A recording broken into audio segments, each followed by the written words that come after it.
tired of being only 3 inches high.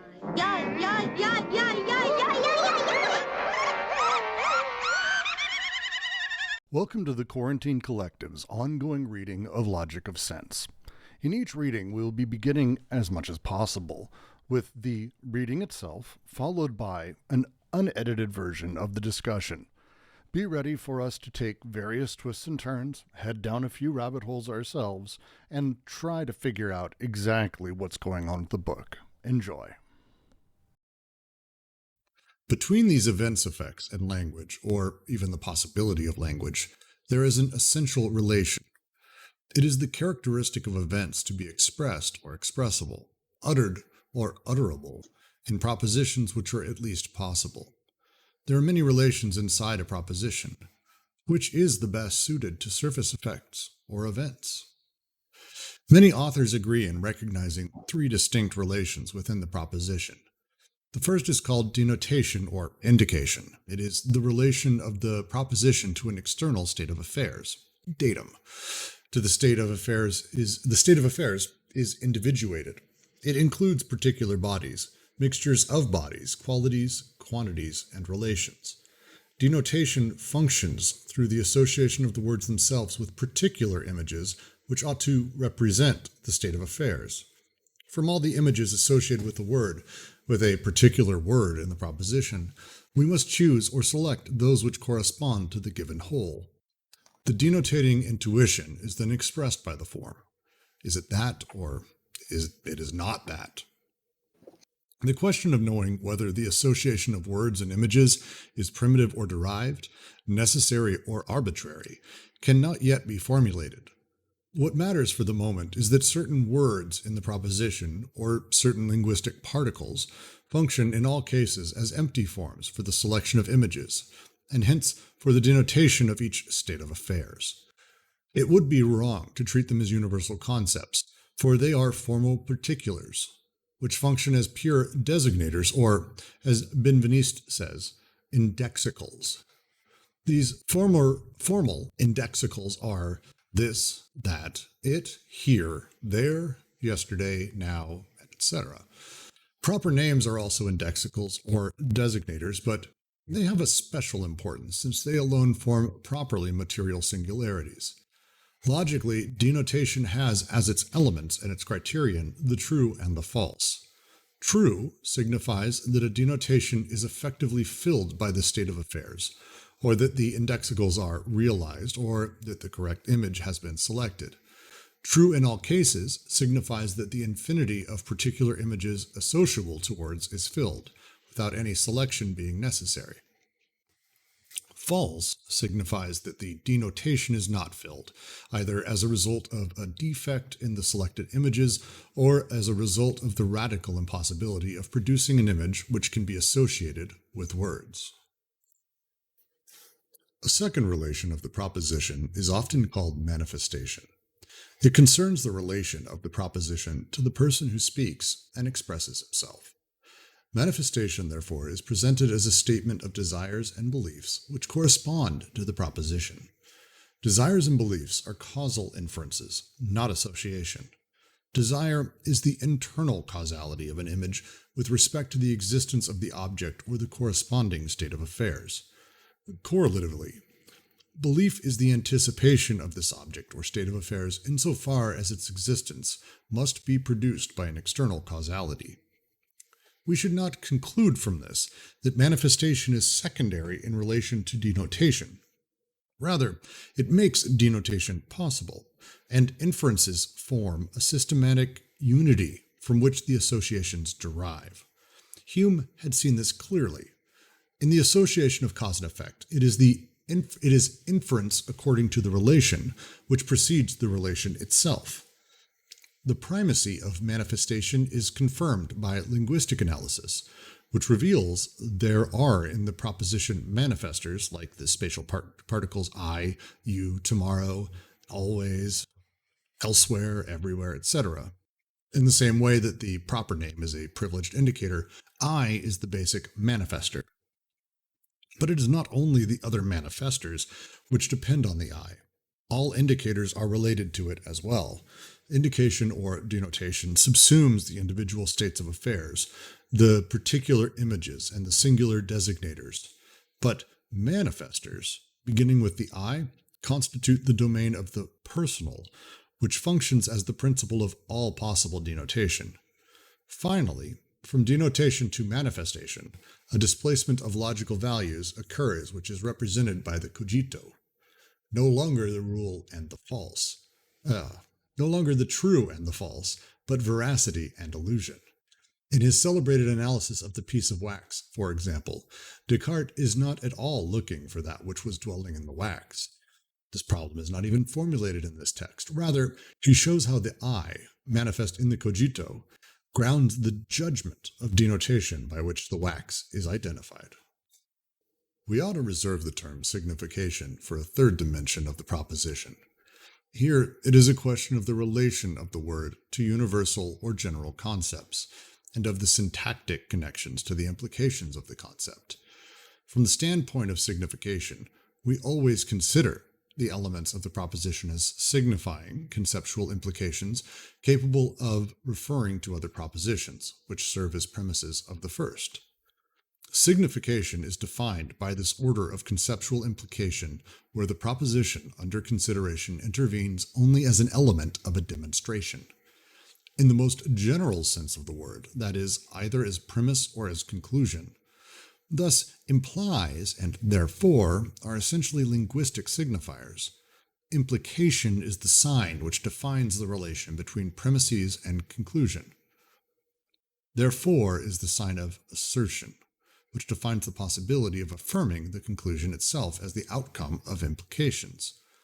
When we speak of demonstration in the most general sense, we mean that the signification of the proposition is always found in the indirect process which corresponds to it, that is, in its relation to other propositions from which it is inferred, or conversely, whose conclusion it renders possible.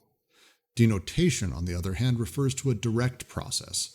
Demonstration must not be understood in a restricted syllogistic or mathematical sense, but also in the physical sense of probabilities or in the moral sense of promises and commitments. In this last case, the assertion of the conclusion is represented by the moment the promise is effectively kept. The logical value of signification or demonstration, thus understood, is no longer the truth, as is shown by the hypothetical mode of implications, but rather the condition of truth, the aggregate of conditions under which the proposition would be true. The conditioned or concluded proposition may be false, insofar as it actually denotes a non-existing state of affairs or is not directly verified. Signification does not establish the truth without also establishing the possibility of error.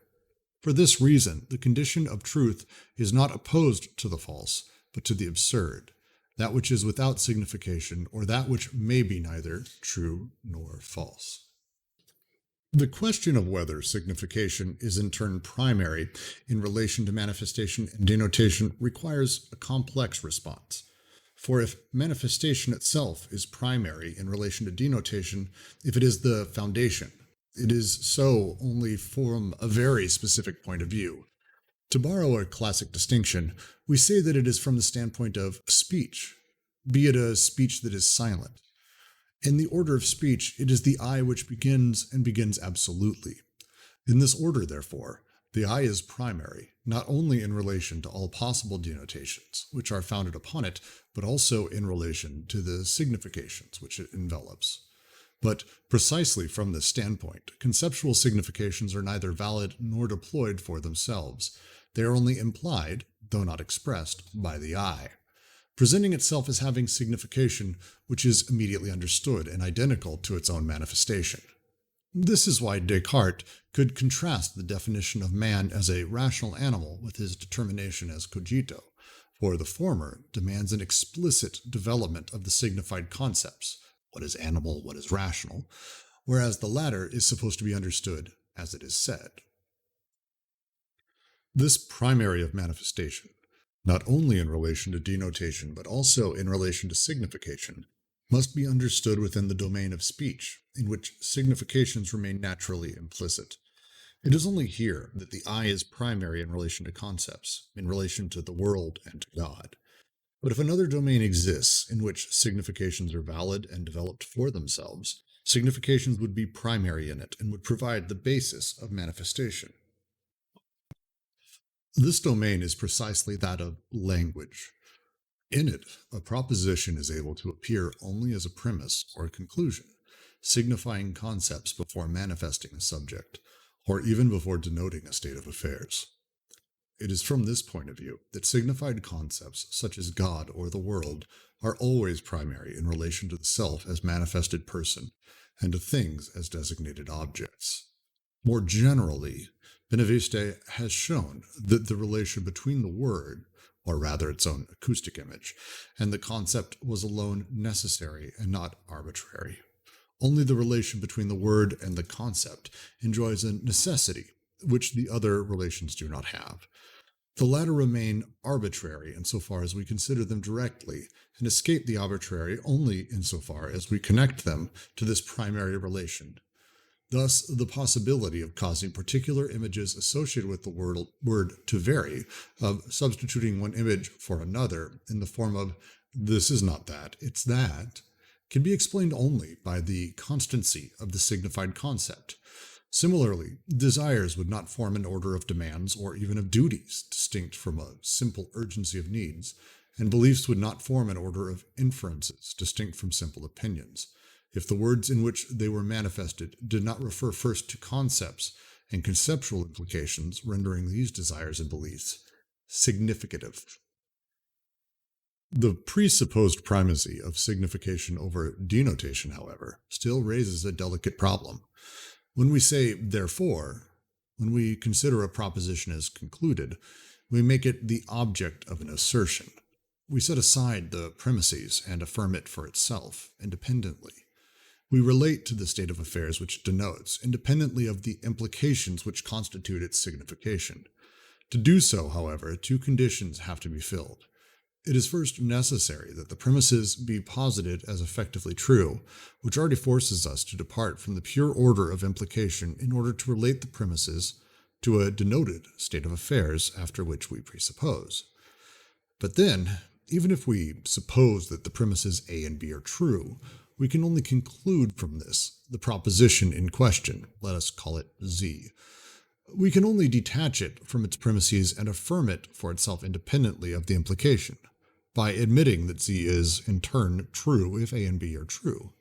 This amounts to a proposition, C, which remains within the order of implication and is unable to escape it since it refers to a proposition, D, which states that Z is true if A, B, and C are true, and so on to infinity. This paradox, which lies at the heart of logic, and which had decisive importance for the entire theory of symbolic implication and signification, is Lewis Carroll's paradox in the celebrated text, What the Tortoise Said to Achilles. In short, the conclusion can be detached from the premises, but only on the condition that one always adds from other premises, from which alone the conclusion is not detachable. This amounts to saying that signification is never homogeneous, or that the two signs implies and therefore are completely heterogeneous, or that implication never succeeds in grounding denotation except by giving itself a ready-made denotation once in the premises and again in the conclusion.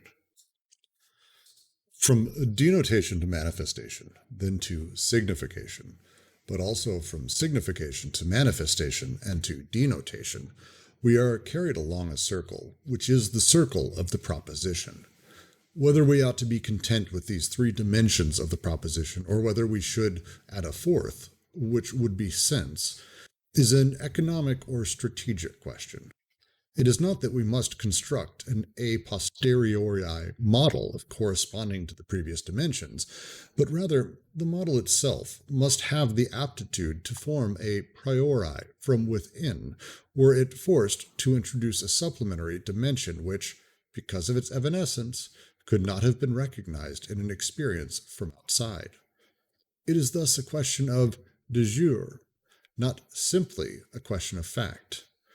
Nevertheless, there is also a question of fact, and it is necessary to begin by asking whether sense is capable of being localized in one of these three dimensions: denotation, manifestation, or signification. We could answer first that such a localization seems impossible within denotation. Fulfilled denotation makes the proposition true. Unfulfilled denotation makes the proposition false. Sense evidently cannot consist of that which renders the proposition true or false, nor of the dimension in which these values are realized. Moreover, denotation would be able to support the weight of the proposition only to the extent that one would be able to show a correspondence between words and denoted things or states of affairs. Bryce Brain has discussed the paradoxes that such a hypothesis causes to arise in Greek philosophy. How are we to avoid paradoxes, like a chariot passing through one's lips? More directly still, Carroll asks, how could names have a respondent? What does it mean for something to respond to its name? And if things do not respond to their name, what is it that prevents them from losing it? What is it then that would remain, save arbitrariness of denotations to which nothing responds, and the emptiness of indexicals or formal designators of the that type, both being stripped of sense? It is undeniable that all denotation presupposes sense, and that we position ourselves straight away within sense whenever we denote. To identify sense with manifestation has a better chance of success, since the designators themselves have sense only in virtue of an I which manifests itself in the proposition. This I is indeed primary, since it allows speech to begin. As Alice says, if you only spoke when you were spoken to, and the other person always waited for you to begin, you see, no one would ever say anything. It shall be concluded from this that sense resides in the beliefs or desires of the person who expresses herself. Quote, when I use a word, says Humpty Dumpty, it means just what I choose it to mean, neither more nor less. The question is, which is to be master? That's all. End quote. We have, however, seen that the order of beliefs and desires was founded on the order of the conceptual implications of signification, and that even the identity of the self which speaks, or says I, was guaranteed only by the permanence of certain signifieds, the concepts of God and the world. The I is primary and sufficient in the order of speech only insofar as it envelops significations which must be developed for themselves in the order of language. If these significations collapse or are not established in themselves, personal identity is lost, as Alice painfully experiences, in conditions where God, the world, and the self become the blurred characters of the dream of someone who is poorly determined. This is why the last recourse seems to be identifying sense with signification. We are then sent back to the circle and led back to Carroll's paradox, in which signification can never exercise its role of last foundation, since it presupposes an irreducible denotation. But perhaps there is a very general reason why signification fails, and why there is a circularity between ground and grounded.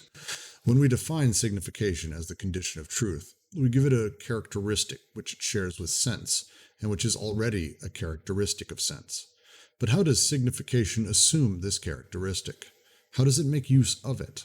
In discussing the conditions of truth, we raise ourselves above the true and the false, since a false proposition also has a sense of or signification. But at the same time, we define this superior condition solely as the possibility for the proposition to be true. This possibility is nothing other than the form of possibility of the proposition itself. There are many forms of possibility for propositions: logical, geometrical, algebraic, physical, syntactic. Aristotle defined the form of logical possibility by means of the relation between the terms of the proposition and the loci of the accident, proprium, genus, or definition. Kant even invented two new forms of possibility: the transcendental and the moral. But by whatever manner one defines form, it is an odd procedure, since it involves rising from the conditioned to the condition, in order to think of the condition as a simple possibility of the conditioned. Here one rises to a foundation, but that which is founded remains what it was, independently of the operation which founded it and unaffected by it. Thus, the denotation remains external to the order which conditions it, and the true and the false remain indifferent to the principle which determines the possibility of the one, by allowing it only to subsist in its former relation to the other. One is perpetually referred from the conditioned to the conditioned, and also from the conditioned to the conditioned. For the condition of truth to avoid this defect, it ought to have an element of its own, distinct from the form of the conditioned. It ought to have something unconditioned, capable of assuring a real genesis of denotation and of the other dimensions of the proposition. Thus, the condition of the truth would be defined no longer as the form of conceptual possibility, but rather as ideational material or stratum, that is to say, no longer as signification, but rather as sense. Sense is the fourth dimension of the proposition. The Stoics discovered it along with the event, since the expressed of the proposition is an incorporeal, complex, and irreducible entity, at the surface of things, a pure event which inheres or subsists in the proposition. The discovery was made a second time in the 14th century in Occam's school by Gregory of Rimini and Nicholas de Hautefort. It was made a third time at the end of the 19th century by the great philosopher and logician Mignon. Undoubtedly, there are reasons for these moments. We have seen that the Stoic discovery presupposed a reversal of Platonism. Similarly, Occam's logic reacted against the problems of universals, and Mignon against Hegelian logic and its lineage. The question is as follows. Is there something, a liquid, which merges neither with the proposition or with the terms of the proposition, nor with the object or with the state of affairs which the proposition denotes, neither with the lived or representation or the mental activity of the person who expresses herself in the proposition, nor with the concepts or even signified essences? If there is sense, or that which is expressed by the proposition, would be irreducible to individual states of affairs, particular images, personal beliefs, and universal or general concepts. The Stoics said it all. Neither word nor body, neither sensible representation nor rational representation. Better yet, perhaps sense would be neutral, altogether indifferent to both particular and general, singular and universal, personal and impersonal. It would be of an entirely different nature. But is it necessary to recognize such a supplementary instance, or must we indeed manage to get along with what we already have: denotation, manifestation, and signification? In each period, the controversy is taken up anew. André de Neufchâteau and Pierre d'Ailly against Rimini, Brentano, and Russell against Mignon. In truth, the attempt to make this fourth dimension evident is a little like Carroll's snark hunt. Perhaps the dimension is the hunt itself, and sense is the snark. It is difficult to respond to those who wish to be satisfied with words, things, images, and ideas. For we may not even say that sense exists either in things or in the mind. It has neither physical nor mental existence. Shall we at least say that it is useful, that it is necessary to admit for its utility? Not even this, since it is endowed with an inefficacious, impassive, and sterile splendor. This is why we said that, in fact, we can only infer it indirectly on the basis of the circle, where the ordinary dimensions of the proposition lead us. It is only by breaking open the circle, as is the case of the Mobius strip, by unfolding and untwisting it, that the dimension of sense appears for itself, in its irreducibility, and also in its genetic power as it animates an a priori internal model of the proposition.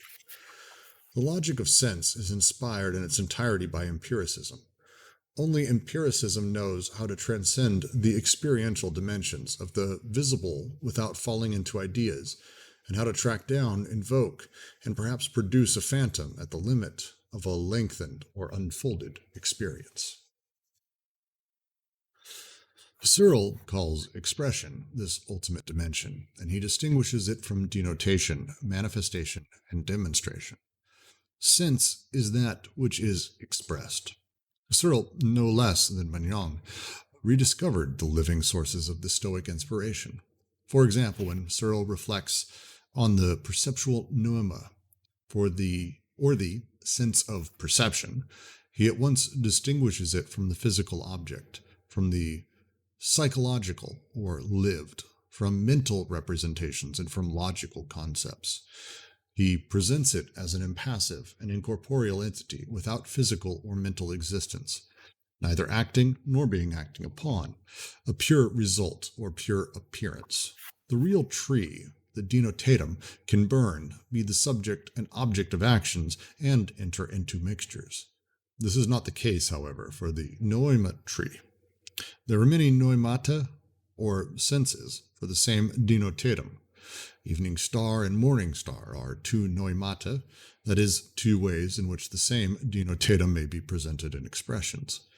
When, therefore, Searle says that the noema is the perceived, such as it appears in a presentation, quote, the perceived as such, quote, or the appearance, we ought not understand that the noema involves a sensible given or quality. It rather involves an ideational objective unity as the intentional correlate of the act of perception. The noema is not given in a perception, nor in a recollection or an image. It has an entirely different status, which consists in not existing outside the proposition which expresses it, whether the proposition is perceptual or whether it's imaginative, recollective, or representative. We distinguish between green as the sensible color or quality and to green as a noimatic color or attribute. The tree greens, is this not finally the sense of the color of a tree? And is not the tree greens its global meaning? Is the noema anything more than a pure event, the true occurrence? Although Searle does not speak of it in this manner for terminological reasons. And is that which he calls appearance anything more than a surface effect? Between the noemata of the same object or even of different objects, complex ties are developed, analogous to those which the Stoic dialectic established between events. Could phenomenology be this rigorous science of surface effects? Let us consider the complex status of sense, or of that which is expressed. On one hand, it does not exist outside the proposition which expresses it. Which is expressed does not exist outside its expression. This is why we cannot say that sense exists, but rather that it inheres, or it subsists. On the other hand, it does not merge at all with the proposition, for it has an objective, which is quite distinct. What is expressed has no resemblance whatsoever to the expression. Sense is indeed attributed, but it is not at all the attribute of the proposition. It is rather the attribute of the thing or state of affairs. The attribute of the proposition is the predicate, a qualitative predicate like green, for example. It is attributed to the subject of the proposition, but the attribute of the thing is the verb, to green, for example, or rather the event expressed by this verb. It is attributed to the thing denoted by the subject, or to the state of affairs denoted by the entire proposition. Conversely, this logical attribute does not merge at all with the physical state of affairs, nor with a quality or relation of this state. The attribute is not being and does not qualify a being. It is an extra being. Green designates a quality, a mixture of things, a mixture of tree and air, where chlorophyll coexists with all the parts of the leaf. Too green, on the contrary, is not a quality in the thing, but an attribute which is said of the thing. This attribute does not exist outside of the proposition which expresses it in denoting the thing. Here we return to our point of departure. Sense does not exist outside of the proposition, etc. But this is not a circle. It is rather the coexistence of two sides without thickness, such that we pass from one to the other by following their length. Sense is both the expressible or the expressed of the proposition and the attribute of the state of affairs. It turns one side towards things and one side towards propositions. But it does not merge with the proposition which expresses it any more than with the state of affairs or the quality which the proposition denotes. It is exactly the boundary between propositions and things. It is this liquid, at once extra being and inherence, That is, this minimum of being which befits inherences. It is in this sense that it is an event, on the condition that the event is not confused with its spatio-temporal realization in a state of affairs. We will not ask, therefore, what is the sense of the event? The event is sense itself. The event belongs essentially to language. It has an essential relationship to language, but language is what is said of things. Jean Gattegno has indeed noted the difference between Carroll's stories and classical fairy tales. In Carroll's work, everything that takes place occurs in and by means of language. It is not a story he tells us. It is a discourse which he addresses to us, a discourse in several pieces. It is indeed into this flat world of the sense event, or of the expressible attribute, that Carroll situates his entire work. Hence, the connection between the fantastic work signed Carroll and the mathematological work signed Dodgson. It seems difficult to say, as has been done, that the fantastic work presents simply the traps and difficulties into which we fall when we do not observe the rules and laws formulated by a logical work.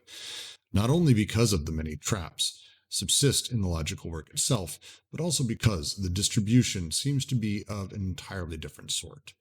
It is surprising to find Carroll's entire logical work is directed about signification, implications, and conclusions, and only indirectly about sense, precisely through the paradoxes which signification does not resolve, or indeed which it creates.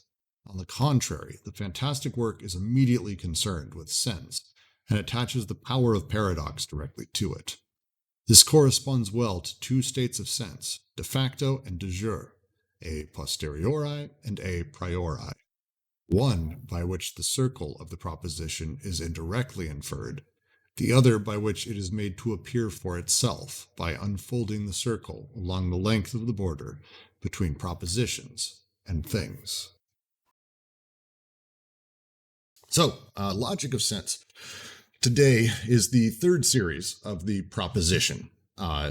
This is going to be a slightly more structured, I think, discussion than we've had commonly. We've tried to go through, I think, each chapter one at a time. We're going to do a little bit more hardcore of that. Not necessarily a close reading, but it is important that we handle these concepts with a singular note, with a singular idea at a time, in a very particular order, in order to get to the point where we can understand that technically they have no order and it's a whole thing. So what I'd like to open up with is just a quick discussion around, I'm just going to start off, the series is about the first paragraph, which is three sentences. I'm going to read actually at the start of this and then describe a handful of things, and we'll just jump in. So to open, between these events Are you going to effects, stream? I should be streaming right now. Is it not going? No, it's not. Yeah, no, I've got it live. Nope. Oh, I've got 2 viewers and it shows that it's live right now.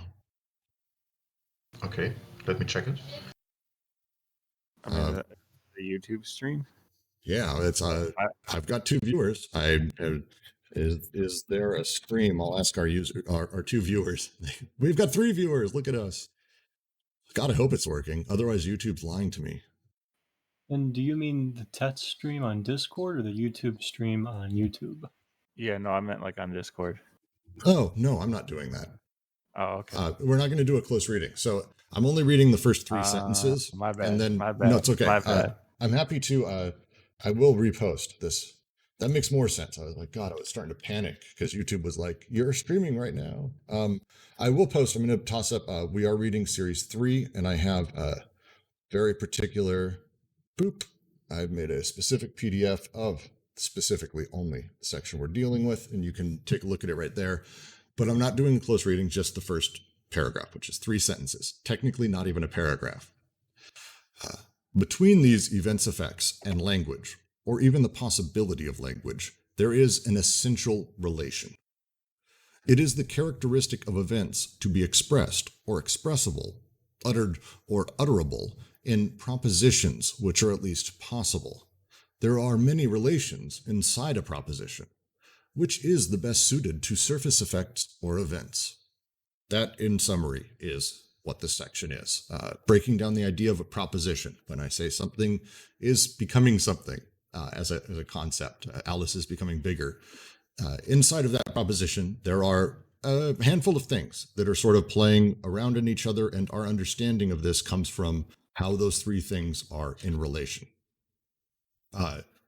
The first one of those that he brings up, and I'd like to go through each one of these sort of in order and have a discussion around them just to make sure everyone understands what they are, because as we are going to see when I go, well, when you have denotation and manifestation and signification, it starts sounding like a Disney song itself. So I want to make sure that we discuss them nicely. So the first of these parts of a proposition is denotation. The denotation of a thing, as I have in my notes, these are the names of things, the indexicals. They relate words to states of affairs by associating the word with an image. Denotation itself is about whether or not it conjures the correct image or not when it's talking about a thing. This is not an easy thing for me to understand fully, because this is a larger philosophical concept, and Ben, you're coming through in audio. So I'd love if anyone would like to take a breakdown and try to take on what is denotation and do a better explanation than I just did, which was pretty terrible. I'm going to use this here, right? That toilet as a way of denoting a toilet, right? So we have an emptiness that is filled by us recognizing the GIF of the toilet that Lou just posted for us. Right. So the denotation is the reference point, the toilet, so to speak, outside of this image. The connotation would be the association you would have of a big tongue licking your ass while you're sitting on this toilet. So the denotation is that which sometimes is called the reference, I would say, at least in some analytical context. Kent, you had a shot you wanted to take there? Well, yes, this refers back to Frege and this kind of famous article about sense and reference.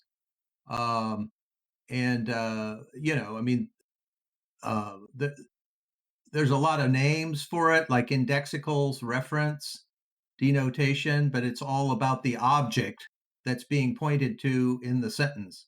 So if you have a noun, for the most part, that's pointing toward some object in the world. And so the object in the world is the reference for the noun in the statement. I think we need to keep in mind why Deleuze is doing this.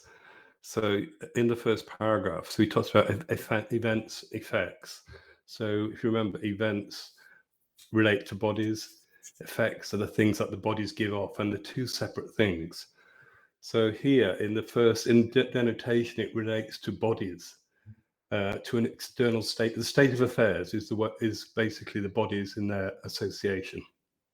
So in this first one, denotation, it relates the proposition, i.e. what's said, to an external state of affairs, which includes, as he says, particular bodies, mixture bodies, qualities. So this, in a sense, relates specifically to events. Could I interject on the terminology? Events are the same as effects. They on the surface. Yeah, I think Terence is right there. The causes for the Stoics are the bodies, but the effects are the events, which Deleuze he's got like three terms, right? Event, simulacra, and effect, right? So the proposition is going to be, right, so like you're saying, it's a question of how does the proposition engage effects, right? How are we able to talk about effects if they have this phantasmic quality to them, if they're changing? So then to ask, in this first part where he's talking about denotation, I would assume in my reading of this that we're talking essentially about denoting what is the bodies. that would be involved in the overall event. Not specific. I'm talking about specifically the use of the denotation. Am I wrong on that? This is what I'm having trouble with, is understanding exactly inside of the sentence. Let's say Alice is getting bigger. This is my proposition. What is the denotation within that sentence, if I can break it down like that? Yeah, that's a pretty big question, because for some authors like Goodman, there cannot be something like a denotatum for a sentence like this, because you are referring to something that is just made up. But you can refer with the specific aspects in this sentence to specific other entities that are real in the world, or to specific mental states. Like when you're referring to a unicorn, you cannot refer to the constellation of the unicorn itself, but to the concept, or to the associations of a horn and a horse that are combined, but not as a whole entity.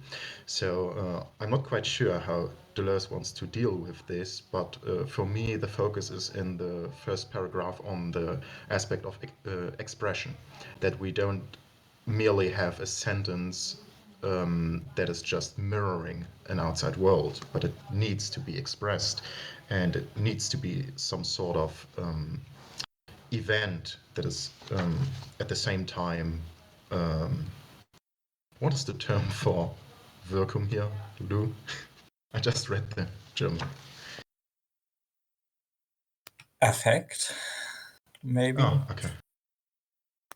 I didn't read the text, so the English text. I don't know. Why do I you let just me down? took a guess. Why have you forsaken me?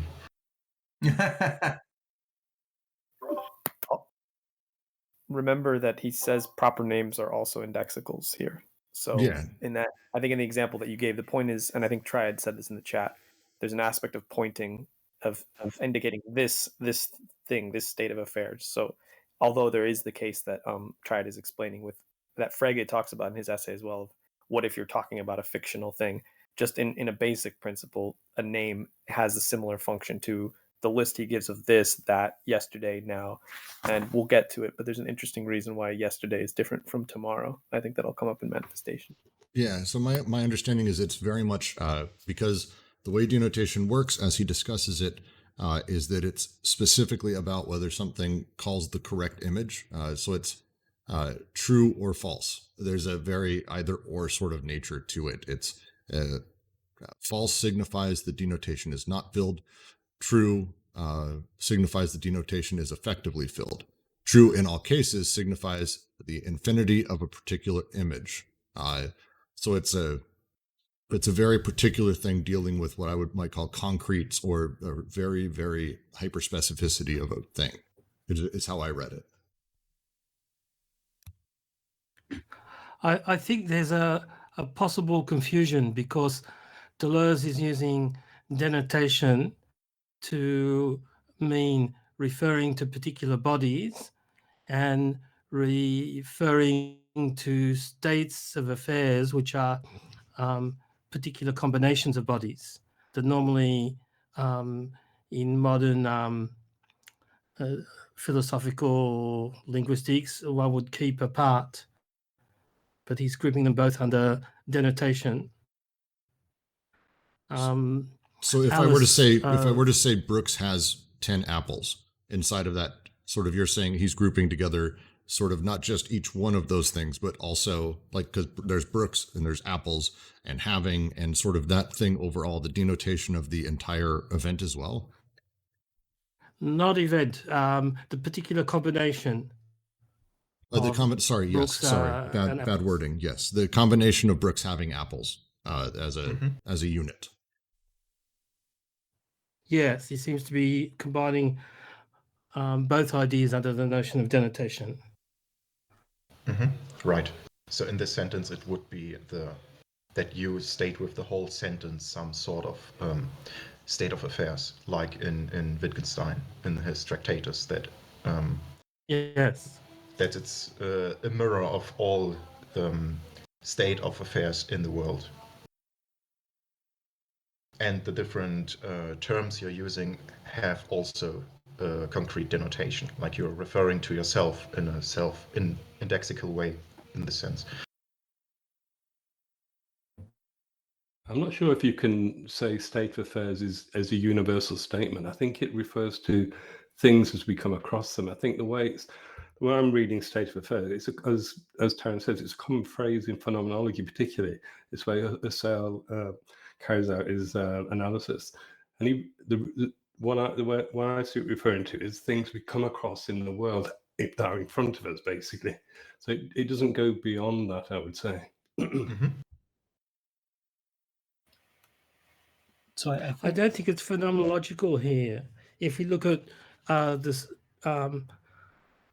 chapter just before, page 7, second paragraph, this new dualism of bodies or states of affairs, those two are grouped together, and effects or incorporeal events, those two are the other part of the dualism.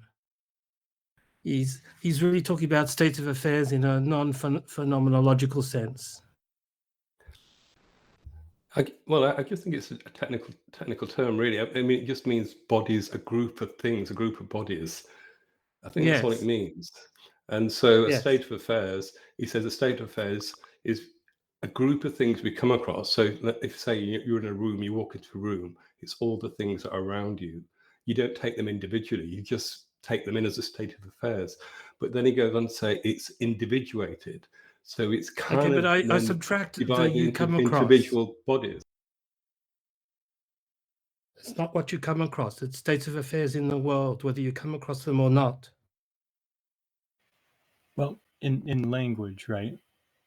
I think that's part of the trick here, is that we're talking about denotation in terms of like the linguistic function, right? So when I say Brutz, I don't think it's a question of the referent of Brutz. I think it's a question for Deleuze, rather, of the image of Brutz that's supposed to fill that denotation, right? And if the denotation of, say, Brutz or yesterday in terms of the state of affairs, right, we're relying on an image that corresponds to, as opposed to like an object on the world. Mm-hmm. And then we say that image corresponds to a state of affairs in the world or not. That's the selection of true and false. Right. That's the idea of the truth tables that then later Wittgenstein, or before that, Wittgenstein and Peirce came up with. Could I interrupt? Yeah, definitely. Continue after, but just, I'm glad you mentioned truth tables, because later in the chapter he talks about condition of truth, and that's because the translator doesn't seem to know his analytic philosophy. It should be truth conditions. So sorry.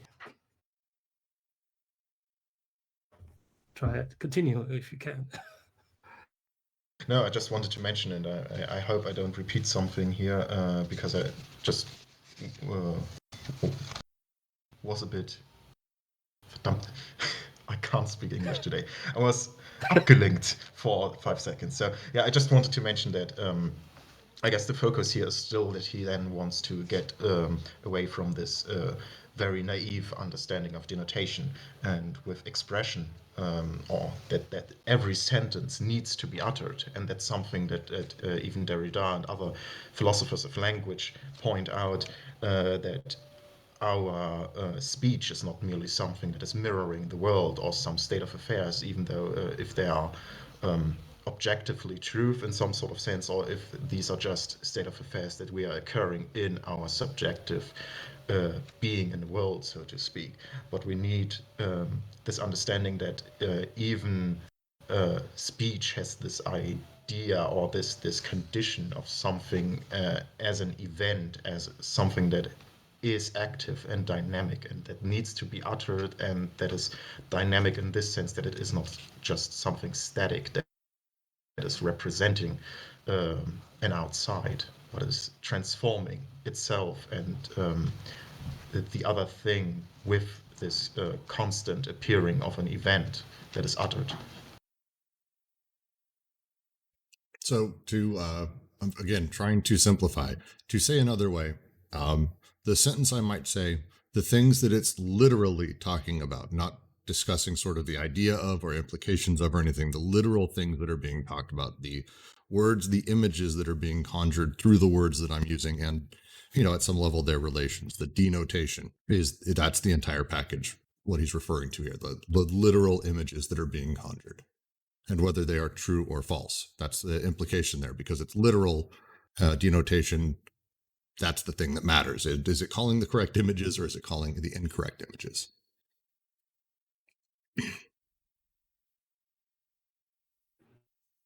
Individuated state of affairs. Yeah, okay. I think I get that. Generally, am I an idiot, or is that about close-ish? Generally, who can say, but here you are correct. Okay. Then I'd like to move on to the second of these terms, which is manifestation of desires and beliefs. The way that Deleuze discusses this inside of it is, I think, interesting conceptually. It concerns the relation of the proposition to the person who speaks and expresses himself. He goes deeply into here the idea of the sort of Cartesian subject, the cogito, the wax examples, and goes on for quite some time throughout this. Would anyone like to take a crack at explaining manifestation before I give my oversimplified stupidity? I think because he refers to Russell, we could use Russell's term as a sort of bridge concept when he calls them egocentric particulars. That's why he says that the I is the basic manifester. Egocentric particulars are like here, there, now, tomorrow, yesterday, as well as I, that have their reference determined by their relation to the ego perspective, which is making, from which the statement or the proposition is being made. Where ordinary names are stable. Brooks is Brooks wherever I am, whether I'm alive or dead, when I talk, if that's possible. But here is different depending on where I am and can vary from moment to moment if I'm moving. I think the only thing from that, I don't know how Russell talks about it, but at least in this one, he has a footnote for footnote 1 that talks about why tomorrow is different than yesterday, because I gather that yesterday, there's a sense that there's a way to denote yesterday, at least in a crude sense, because it is perceived to be a state of affairs that has occurred and that can be pointed to.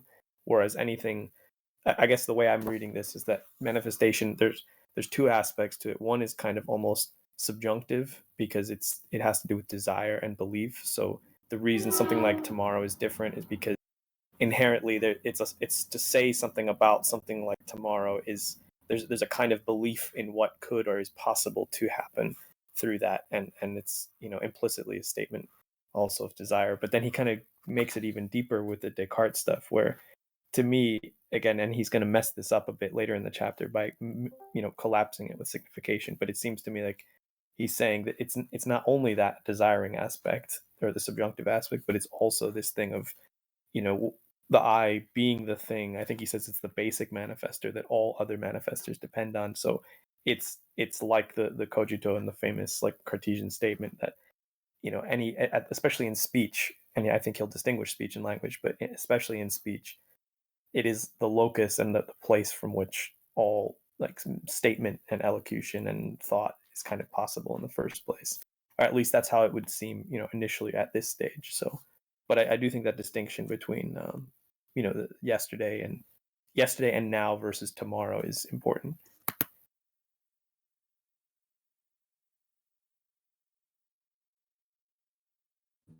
It's the line I love from this paragraph is Hume had seen this clearly in the association of cause and effect. It is inference according to the relation which precedes relation itself.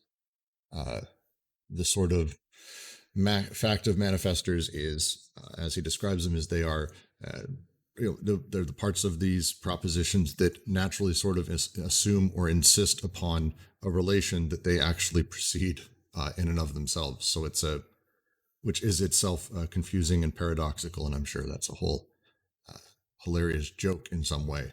But the example he gives of the wax, Descartes looks at wax in a candle, goes, "Hey, this is wax, cool," and then melts it and goes, "Hey, it's still wax. Oh, for that to be the case, I must have be here. I can see this. Excellent. I'm able to be the grounds of judgment. Judgment. I'm able to judge the denotation by which the wax is identified. That manifestor of I that sort of presumes all of these things in the first place. It feels like that's his sort of joke that he's coming back around, where it's like, yes, of course, I still say it's wax because you're also presuming the I inside of that. Because you're not simply saying denotation, you're making sort of causal inference. I think we should take note of the fact that he talks about desire here, because we just read Anti-Oedipus, which was all about desiring machines. So he says desires and beliefs are causal inferences, not associations. He says desire is the internal causality of the image with respect to the existence of the object or the corresponding state of affairs. Correlatively, belief is the anticipation of this object or state of affairs insofar as its existence must be produced by an external causality. So, I'm not sure he ever defined what desire was in Anti-Oedipus, but it's just kind of interesting that he defines desire in relationship to belief here.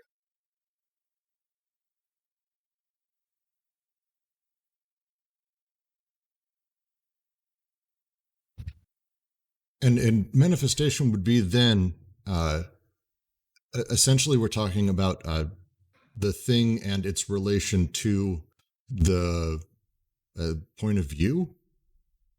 Point of view is a terrible word for this. The thing that is describing the thing that is denoting effectively. Written word, and he gets into this a little bit later. Written word, I as the subject, which he's talking about here, saying a thing. The implication of my relation to said thing is the manifestation. No, I think the manifestation is the enunciation. It's what also is called the propositional attitude. The proposition denotes things and states of affairs, and the propositional attitude states my attitude towards this image, which is presented as denoting veridically the state of the world. My attitude can be one of belief. I believe it is true that it's 6:30 in the evening. I believe something about the past. I believe that I got up at 2:00 in the morning yesterday. I believe something about the future. I believe that the cat next door will come onto my windowsill tomorrow. Or desire. So you have an image that denotes some state of affairs in the world that can be true or not. We haven't got to assertion yet, but we've got to, which comes in with signification, but we've got to our attitude, in a logical sense of attitude, towards that propositional image that I believe it is true, or I desire to effectuate it, or whatever.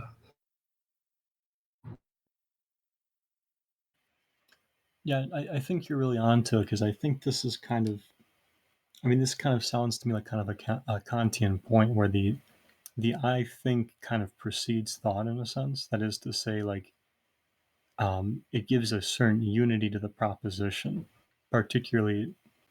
I don't know if it's just enunciative, because we can. I'm not sure about that side of it, but in terms of there being like an internal causality and in terms of desire, but also like that external aspect of beliefs, right? This object or state of affairs, insofar as its existence must be produced by external causality. So what the manifester does here is it's not so much about the image like it is for denotation, right? We're still talking about bodies in this sense, but we're talking about we're giving a unity to what bodies could be in a sense, right? So we're still not even in the effect per se with the manifestation, but we're using the I think, if you like, here to give a unity, I think, to the perspective of what those bodies could be or what they are. Because right, internally we're talking about desire, what one might want them to be. So I think like of like Sartre's Transcendence of the Ego, where he talks about in Kant, and it seems to be this very point that Deleuze is studying with Hume, right? Inference according to the relation, like this preceding the relation itself, that with the I think you get something that makes that relation possible. Right. And I really like this here because he doesn't try to understand the manifestation as something that is strictly bound to the object of a sentence or of a proposition, but he ties it back to the subject, to its wishes and desires. So it's saying something also about this relation of a subject and its object, or of this manifestation. So in this sense, we learn something like in the Fregean sense. The morning star and the other term he's using in reference to a specific stellar constellation can have different senses in some, but with the same denotation. But still, the sense or how something is expressed or manifested can say a lot about the subject that is uttering it. Although maybe the sentence, in a very logical sense, has the same meaning. When I have something like a crack in the street right in front of me, it's a difference if I call it just a gap that I can jump over, or if I call it a abyss, or any other synonymous term in this situation. It says I'm still denoting to the same phenomenon that I'm confronted with, but the meaning, although Frege is using meaning in another sense here, becomes totally different here, and it says more about the subject that is confronted with this and expressing manifesting a different form of expression here than it says something about the object. Okay, I'm going to take a crack at because I'm really trying to wrap my head around this. So to say another way, there's a trope in literature, inside of film, inside of storytelling in general, of this idea of the unreliable narrator. It's a term used whenever, after reading a book or seeing a film for so long, at some point it becomes obvious that the narrator isn't telling the truth. And that's the twist, because the nature of when someone is telling you a story and delivering you propositions is your assumption is that everything they're saying is in relation to them from a point of truth, that they have the capability to tell you the story that they're telling you, as sort of assumed within the I.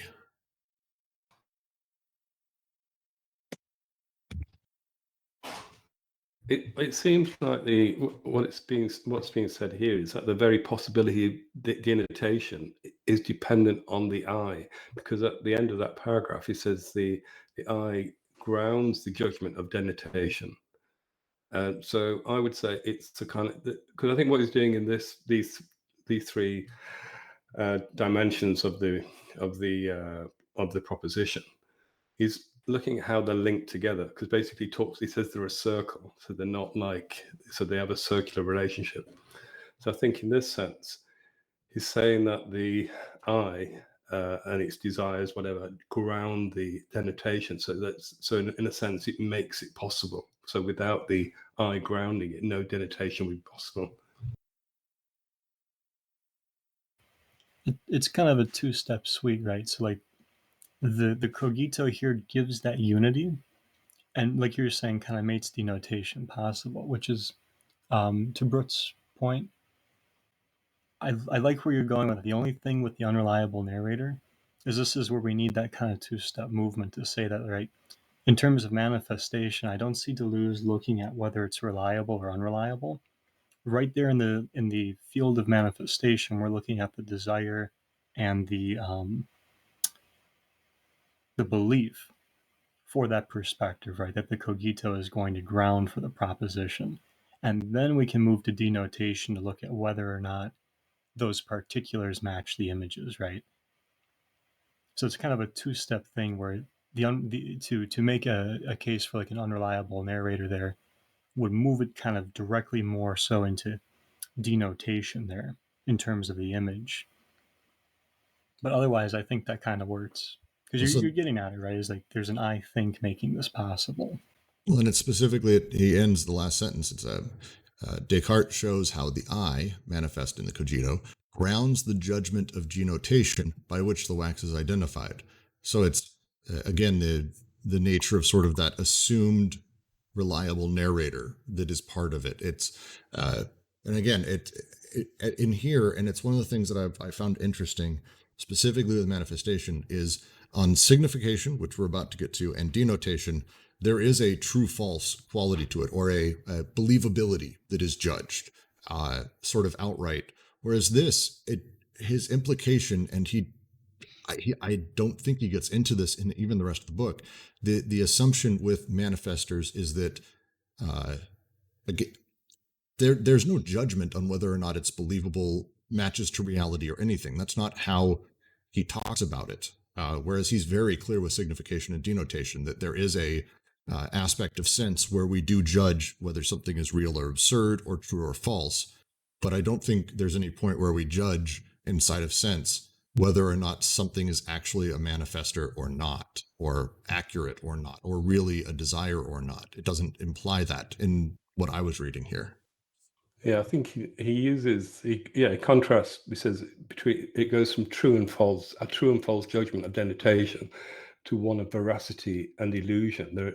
So in a sense, the veracity and truth are obviously types of truth, but they're different.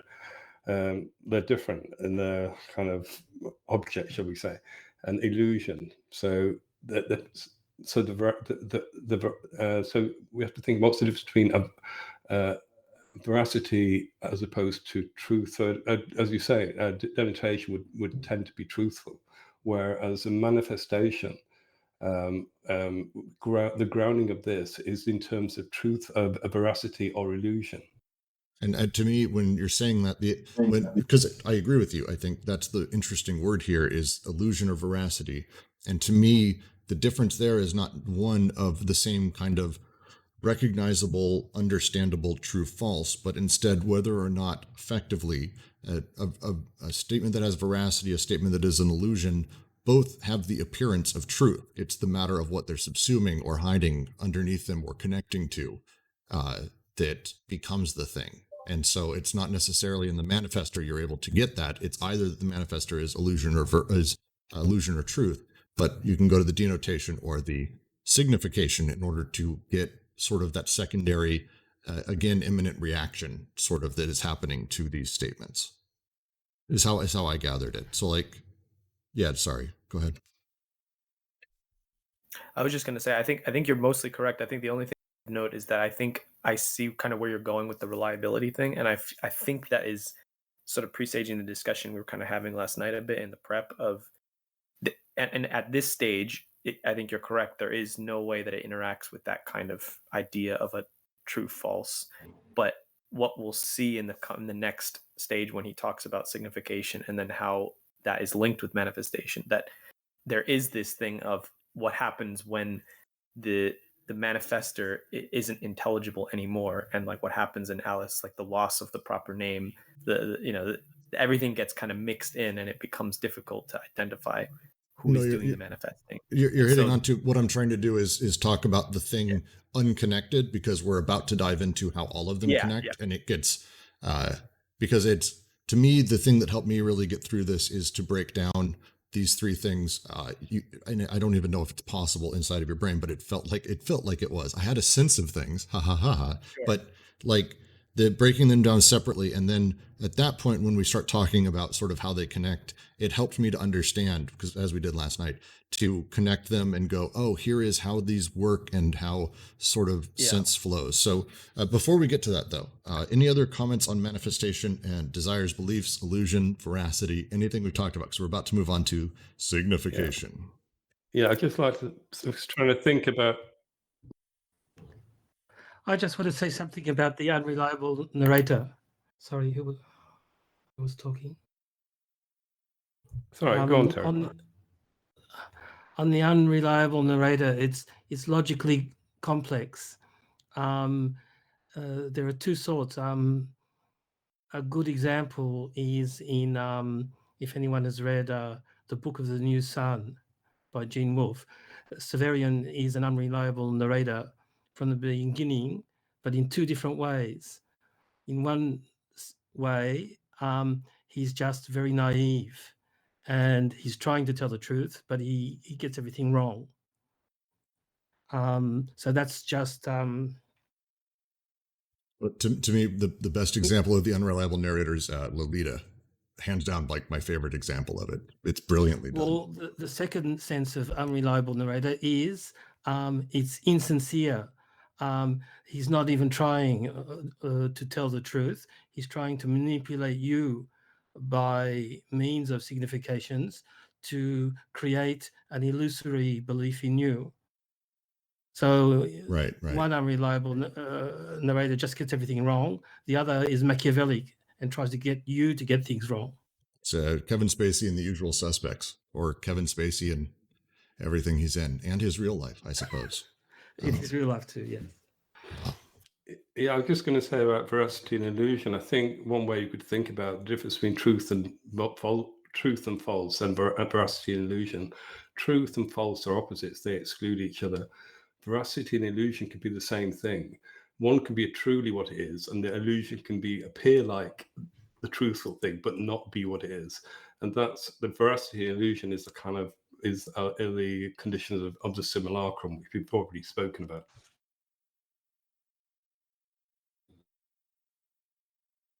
This is great. Thank you. Any last things? Because I want to dive into signification, which, despite being a lot longer of a description, and I think more complex, I think signification makes a little bit more sense for anyone who's dove into kind of anything that has to touch into continental philosophy, Deleuze, Lacan, Zizek, whatever. Signification in itself sort of has interesting simplicity. It's the nature for me. It's about how the concepts and the connections and implications of concepts relate to words and the words used. Sorry, go ahead. Just one last little linguistic point. In French, it's not illusion; it's trompery, so deceit. So veracity, veraciousness, telling the truth knowingly, and trompery, inducing people in error. Well, that's an important fucking difference. What the fuck, translator? Yes. Like seriously, that's fucking goddamn it. Okay, so I take back what I said earlier. God damn it. Well, I mean, trumpery is there's intentionality there. Like that's, to me, that's a significant difference versus illusion, which is something that is passively sort of perceived. Like, I mean, and yes, magicians do illusions, but that's not why they use the word the way they do. It's a trick. Oh my God, Jesus.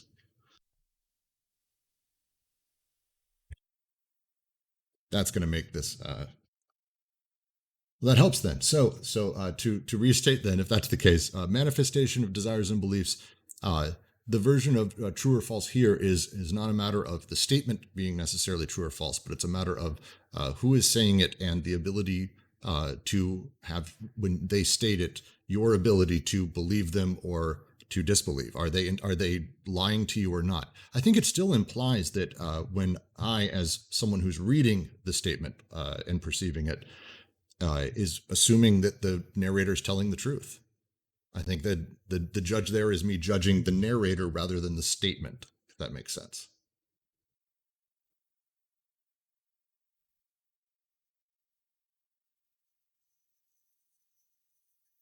That's okay. I'll move on. We'll get back to it. I'm gonna have a whole breakdown about this later, I guess. And the third item is signification. Signification relates words to general concepts and the syntactic connection of implications of those concepts. Very simply put, it is the nature of a thing. And I really liked this. The way he ends it, where the condition of truth in signification is not opposed to the false, but to the absurd. It's a matter of almost believability inside of it, or scope of the thing based on understanding. So signification doesn't establish the truth without also establishing possibility of error. Signification sort of has this soft edge to it, and so it's not necessary about the same way that denotation is showing us as earlier, a toilet or not. But the question here is whether or not it's a toilet or it's absurdly not a toilet, which is an interesting sort of separation. Would anyone like to jump in?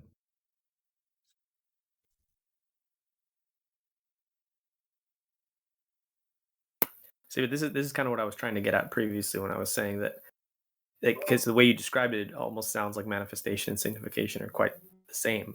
They're both about believability, but that's why I think it would be better to think of manifestation strictly before you start unpacking all of them and mixing them together. Is okay. This stage is we're talking about the ability for statements to be grounded and based on a kind of belief about a state of affairs in the world, and then when you get into signification, he introduces this idea. You're starting to get it. It almost starts to sound like sense, even though it's not quite there yet, about whether or not something is legible. And then you can, when he connects that with manifestation and says, well, okay, any statement of manifestation is itself linked to a kind of concept that has to be asserted. And then we can start getting into these ideas about legibility and reliability of the narrator themselves. But that's why I think it would be good to maybe reserve, in my opinion, the belief kind of aspect about the absurd for signification at this stage. And I think it's also interesting. It's fair. Implication and assertion here, where he's saying there's a way of implying premises and conclusions, and then there's a kind of also separate moment, the therefore of the assertion, which is going to be important for this, moving around in the circle again when he starts linking that again with denotation. So I won't get ahead of ourselves, but just that there's signification breaks down into multiple kinds of signification. That seems to me maybe somebody who knows better about the kind of classical studies that he's kind of riffing on here, how it's different from previous ideas of signification.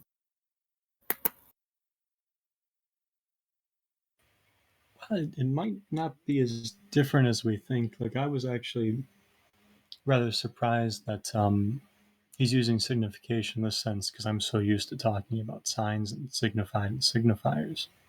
But this is really similar, like Eco's semiotics and philosophy of language, where he's talking about signs in terms of ways that we know things about something, right? So like if fire, then smoke. We can talk about fire as a signifier and that. But Deleuze's move, I think, is more in line with Eco in the sense of like, we're kind of getting into a process of syllogism here, right? Of logical ordering that signification enables.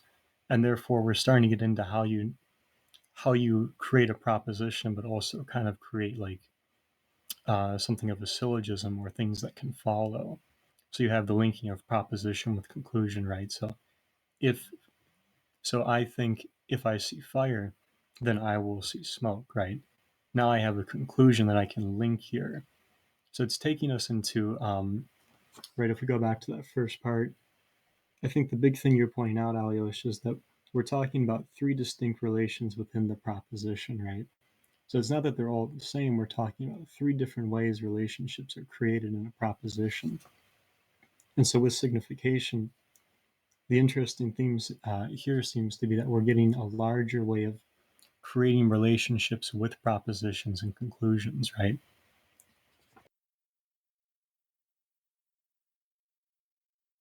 Yeah, and I think just quickly building on that, there's a great quote on page 14 of the PDF that Brooks linked, where he's explaining how it's kind of syllogistic, but that it's also more than syllogistic, where he says it must not be just understood in the restricted syllogistic sense, but also in a physical sense of promises and commitments.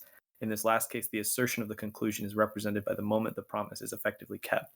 So there's, when he gets into the kind of Lewis Carroll paradox with tortoise and the Achilles and stuff, you start to see how even the assertion, the conclusion of a syllogism itself, there's an aspect of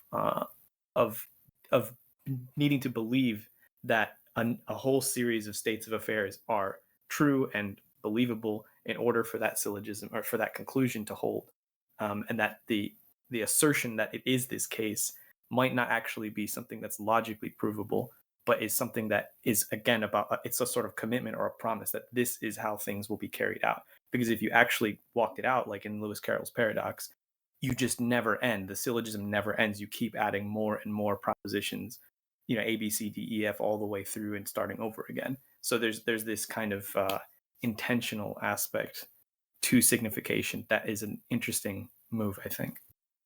Right. It's like within Peirce, where the semiosis, so the production of semiotic signs and of meaning, will never stop, because you always need another interpretant, another sign to interpret the sign or the meaning of the semiosis before this. So it's a never-ending process. Maybe it's tending to a regulative principle, like something as truth at the end of history, but you still need constantly a reification of these rules of a proposition that are uttered together with the proposition itself, with its content, but still there's this framework that you need to be aware of in some sort of sense, or that you ascribe yourself to.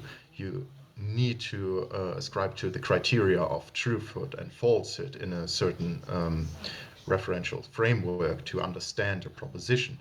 And I guess that's the case here. Similar with Derrida, when he's talking about difference and all these specific productive material aspects that are within our usage of language that we are not referring to when we speak a sentence, but still they need to be there. Or like within Michel Serres' understanding of communication and the parasitic, like these are also phenomena that we need to assume, or that have to be in the background of every kind of symbolic system to work, because without them they wouldn't function as some sort of mediator for sense and meaning. I like that. I like that a lot. All right. So then, any last comments on signification before we move into what is, I think, the rest of the section effectively, where we start talking about how these sort of three things play within propositions against each other, and how we're unable to effectively make sense of them without sense. Aha. Any last things, though, on signification before we get into that weirdness?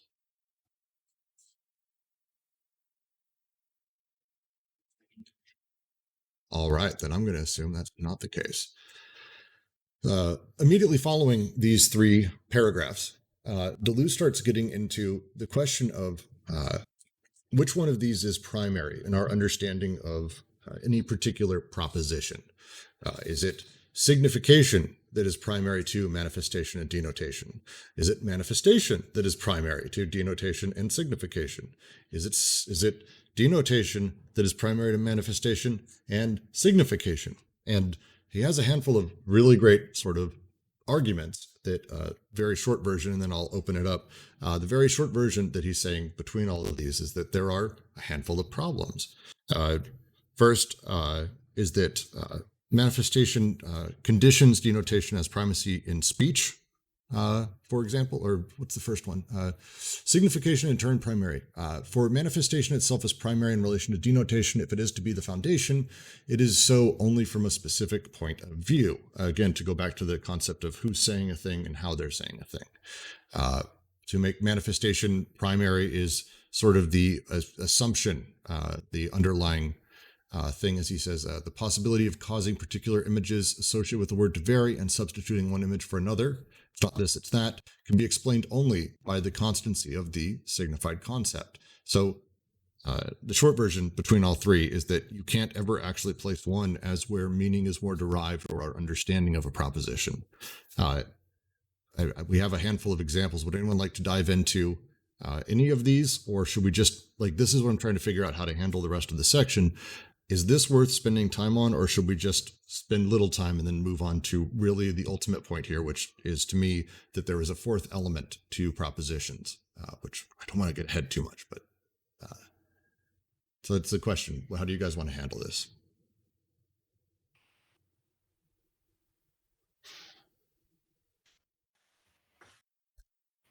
Can you hear me okay? My computer's just went flat screen. Mm-hmm. Yes, we can hear you. Maybe you can't hear us.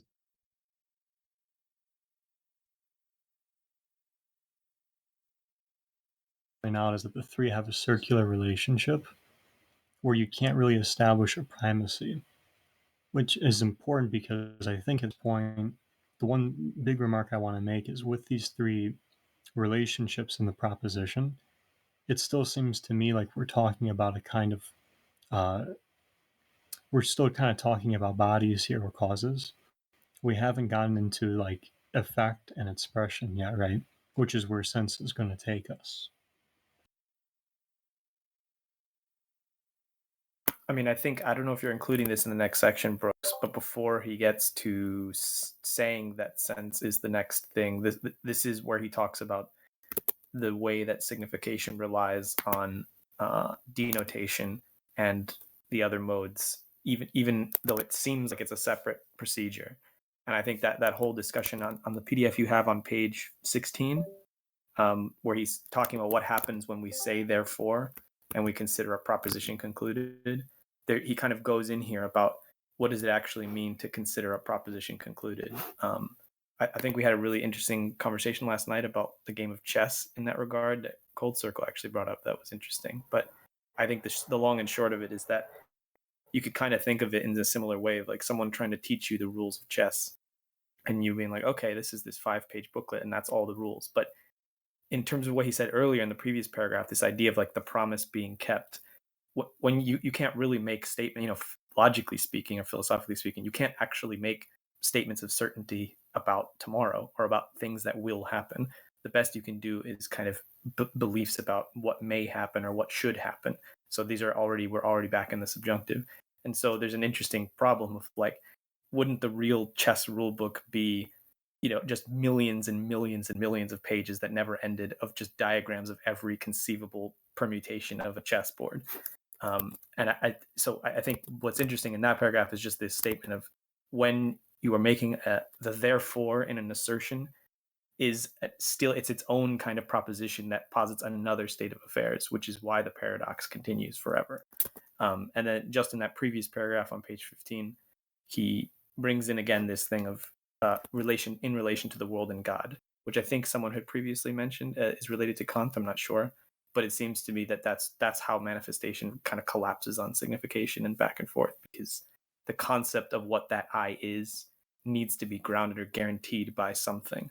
And if that disappears, then the intelligibility of the manifestor also disappears. So yeah, I just wanted to throw that in there. I found that to be a fantastic breakdown, actually. Any comments before we move on to the next thing? That was a great quick breakdown of the circular nature of the three parts of a proposition. All right. Then I will move us forward a bit.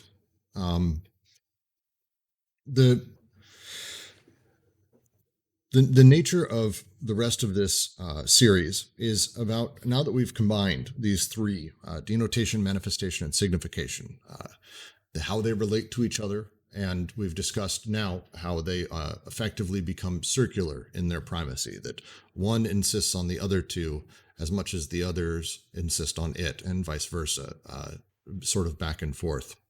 The question then is, how do we derive meaning? To go back to his question, there are many relations inside a proposition. Which is best suited? Which of these relations is best suited to these surface effects or events? Here, at this point, Deleuze brings out the concept of sense. Maybe the title of the book is starting to come true. The idea of how sense works, he calls the fourth dimension of the proposition. The Stoics discovered it along with event. I'm going to read a slight bit and then we will discuss, because it's a fantastic little bit. The Stoics discovered it along with the event. Sense, the expressed of the proposition, is an incorporeal, complex, and irreducible entity at the surface of things, a pure event which inheres or subsists in the proposition. This is 14th century in Occam's school. Great, I'm not going to pronounce anyone's name correctly. Undoubtedly, there are reasons for these moments since it's come up. We have seen that the Stoic discovery presupposed a reversal of Platonism, as we discussed in the last couple series. Similarly, Occam's logic reacted against the problems of universals, and Mignon against Hegelian logic and its lineage. The question is as follows. Is there something which merges neither with the proposition or with the terms of the proposition, nor with the object or the state of affairs, which the proposition denotes, neither with lived or representation or the mental activity of the person who expresses herself in the proposition, nor with concepts or even signified essences? Essentially, is there something left over if inside of a proposition we remove all the denoting aspects, all the manifesting aspects, and all the significating aspects? And that is what we're essentially here to discuss, is that last bit, the fourth dimension.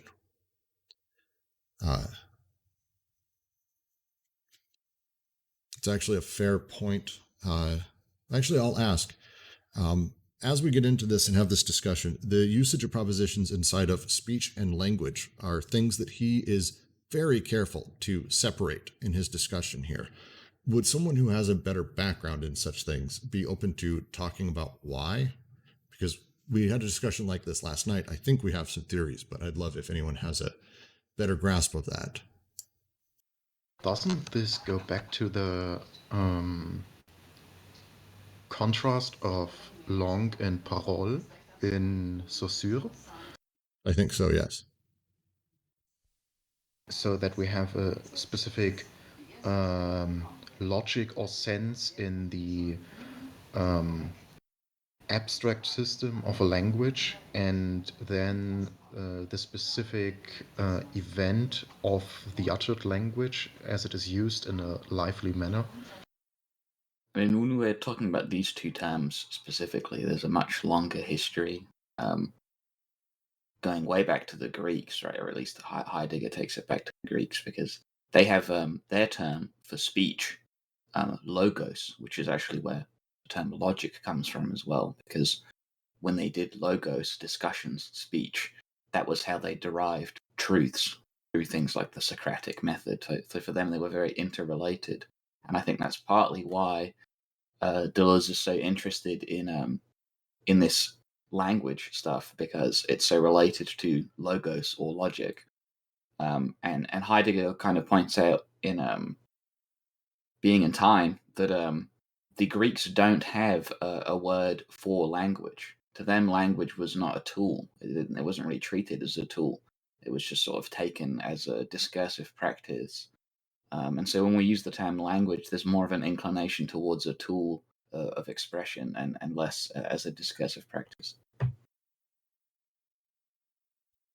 So would it be fair to say then that language would be the order of things versus speech or spoken, which tends towards utterances, me talking, sort of the practice of such an order. I think speech or logos has an implication of it, some sort of interaction, like a back and forth, like a dialogue. But language doesn't. Language is just it's more solitary. Honestly, there's a lot that goes into it. But yes, I would just love this to be very simple, 2 sentences. If we could just have all of philosophy in 2 sentences, thank you.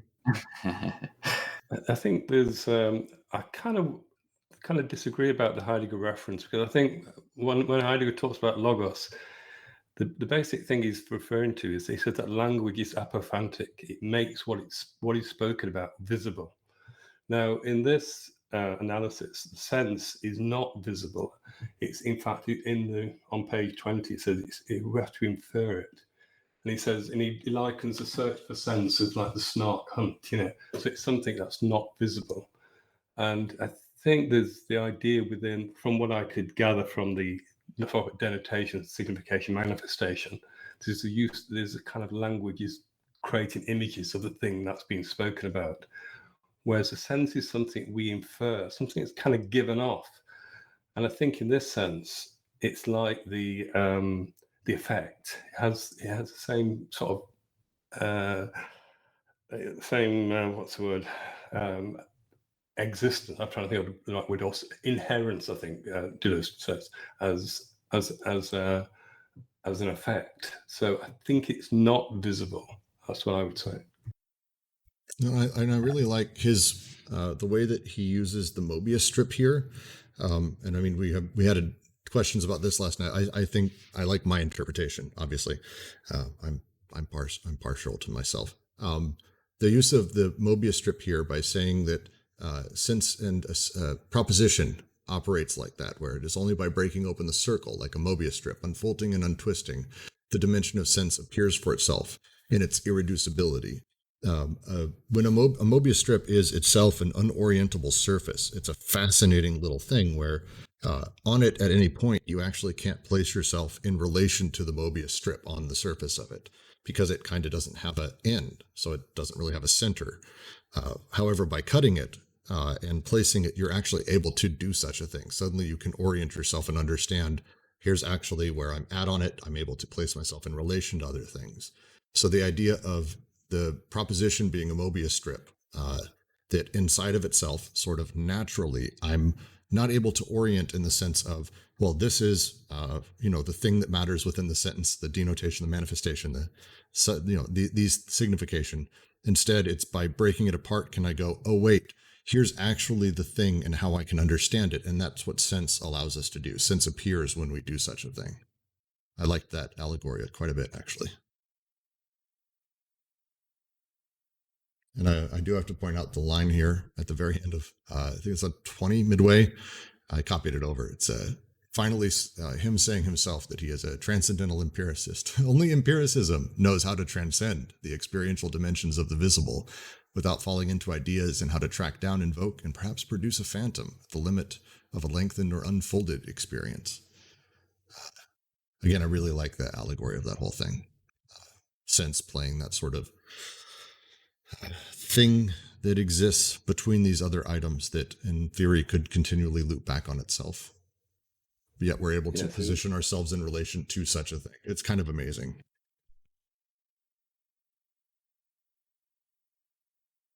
Yeah, so he was talking about the experiential dimension of the visible without falling into ideas. So the idea is a thing that kind of governs what we see. So it's this kind of reference to the Platonic copy simulacrum kind of idea, and the event. The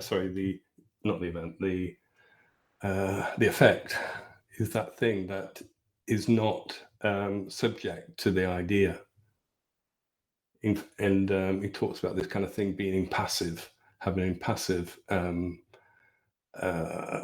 aspect to it, and it's the other side of the body. It's a thing. It's given off by the body. It's the other side, and it's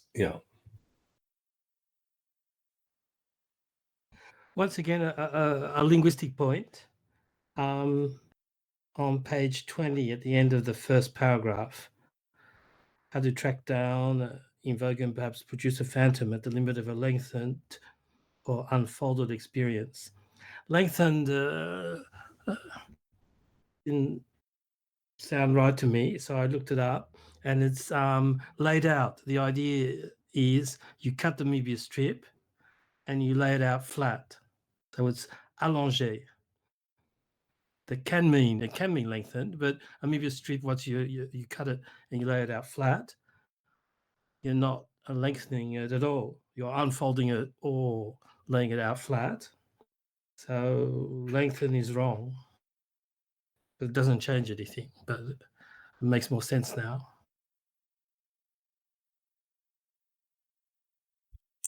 I like that. It's thank you for that. I don't have the background. So one of the things that he then starts getting into, and I do not have, I will be very upfront. I'm going to kind of step back through a lot of this, and I'm going to try to guide the conversation far more in the distance. I do not read, have never read much Husserl.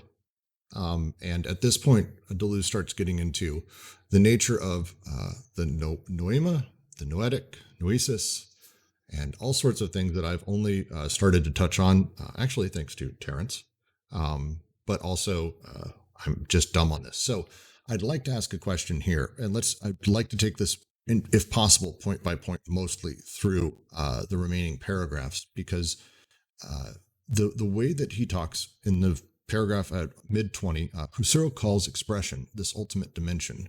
He distinguishes it from denotation, manifestation, and demonstration. Sense is that which is expressed. Goes on to talk about the perceptual noema, or the sense of perception. By the way, correct me if I'm mispronouncing. The idea of lived experience versus mental representations, logical concepts. Would someone like to dive into how he's discussing this of the tree greening or the tree greens as the example? I could not wrap my head around this despite trying. So just to kind of get a reference with respect to Husserl, Husserl has this idea that there is an intentional morphe, and then there's Hile. And so the intentional morphe goes out and forms the Hile.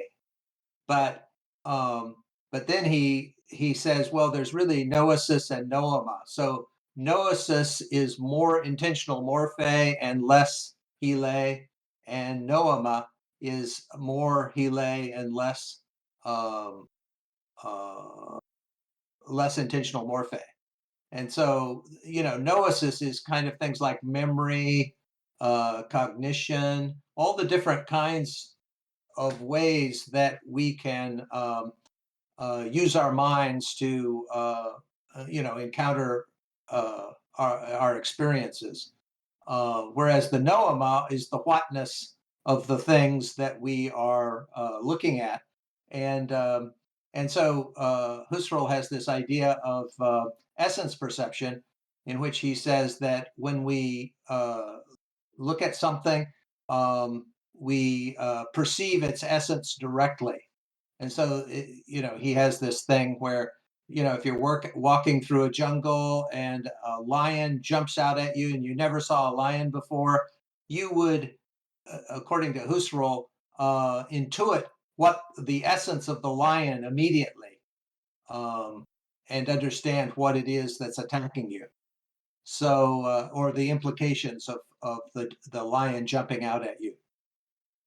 So in Husserlian phenomenology, the emphasis is always on the noema, which is the kind of like way that the object looks like in consciousness. Is it a type of apperception? Because apperception is the word I tended to use for that in the past, the sort of... Well, okay. Kinds of apperception would be noesis. Apperception is the in thinking, you don't have to have an object. And so apperception is the kind of self-consciousness of your um, of consciousness itself, your own consciousness yourself. It's your self-consciousness that it's you that's looking at whatever appears before you in your consciousness. Apperception comes from Leibniz, and but you know, apperception is just the conceptual part of perception. And so it's kind of like the apperception, the noesis is the modalities of apperception, and the noema is the kind of whatness of what's perceived, only within consciousness. After you've bracketed out everything, you know, all of your implicit assumptions about the reality of the world, you bracket all that out, and then what you see is the noema, which is the whatness of the object within your consciousness. And then the different modalities for being conscious of that thing are the noesis. I think Noma, yeah, is basically inner understanding, how we understand something in our inner being, basically. It's and what he says here, so Husserl reflects on the perceptual Noma, or the sense perception, which he distinguishes from the physical object and from psychological lived, from mental representations, from logical concepts. So it's detached from all those things. And he presents it as an impassive and incorporeal entity, which we've already come across in this sense of the effect. It's the other side. So the body's on one side and the effects on the other. And they kind of rise, and he talks about the simulacrum rise. We remember last week, simulacrum rising to the surface as an impassive body entity, incorporeal entity. And this is what he's saying that this is what Husserl's effectively talking about. This is why obviously Deleuze is interested in this. And so it's an impassive and incorporeal entity detached from its kind of physical or psychological whatever. Without impassive incorporeal entity without physical or mental existence, neither acting nor being acted upon. So it's inert, a pure result, a pure means it's kind of it has no sensible qualities, you know, it's just there, a pure appearance. And it has the real tree, so the Denotation, the thing that's, you know, we might speak about in a proposition, can actually be burnt, because it's a real thing, because it's subject and object of actions. It's a body that could, as it's a body, it can subject and object of actions, enter into mixtures. This is the definition of a body. This is not a case for the noemetry, the inner understanding, the sense we have of a tree. There are many neomata, or senses, for the same Denotation. So we might look at the evening star and morning star, which I think, I'm not sure about that, but I think they refer to a star like the northern star or something, which might be called. Oh no, that's Venus. That's okay, Venus. Venus, right? Yeah. So Venus, it might be in our inner understanding of it might be evening star and morning star. So we can give many different senses to the actual thing, which is, as Kent says, is Venus. I think we have to separate out Deleuze's understanding of noema from Husserl's understanding of noema. But it's very interesting that he's saying that the senses are noema here, because basically, I think what he's saying is that the noema is like sense. So for Frege, senses are objective in the, you know, like for instance, the different senses of a word, they're like in the dictionary, so we can look them up. So there's an objective aspect to the senses of, say, words. And so it's an intermediary between senses, an intermediary between the inner world and the outer world. And so he's saying noema is an intermediary between the inner world and the outer world. In other words, the outer world is just this hile, this content that we're forming by intention, and the noesis is our activity of processing that content in certain modalities like memory or cognition. But he's saying that the noema itself is an intermediary between these two the kind of what's outside and what's inside.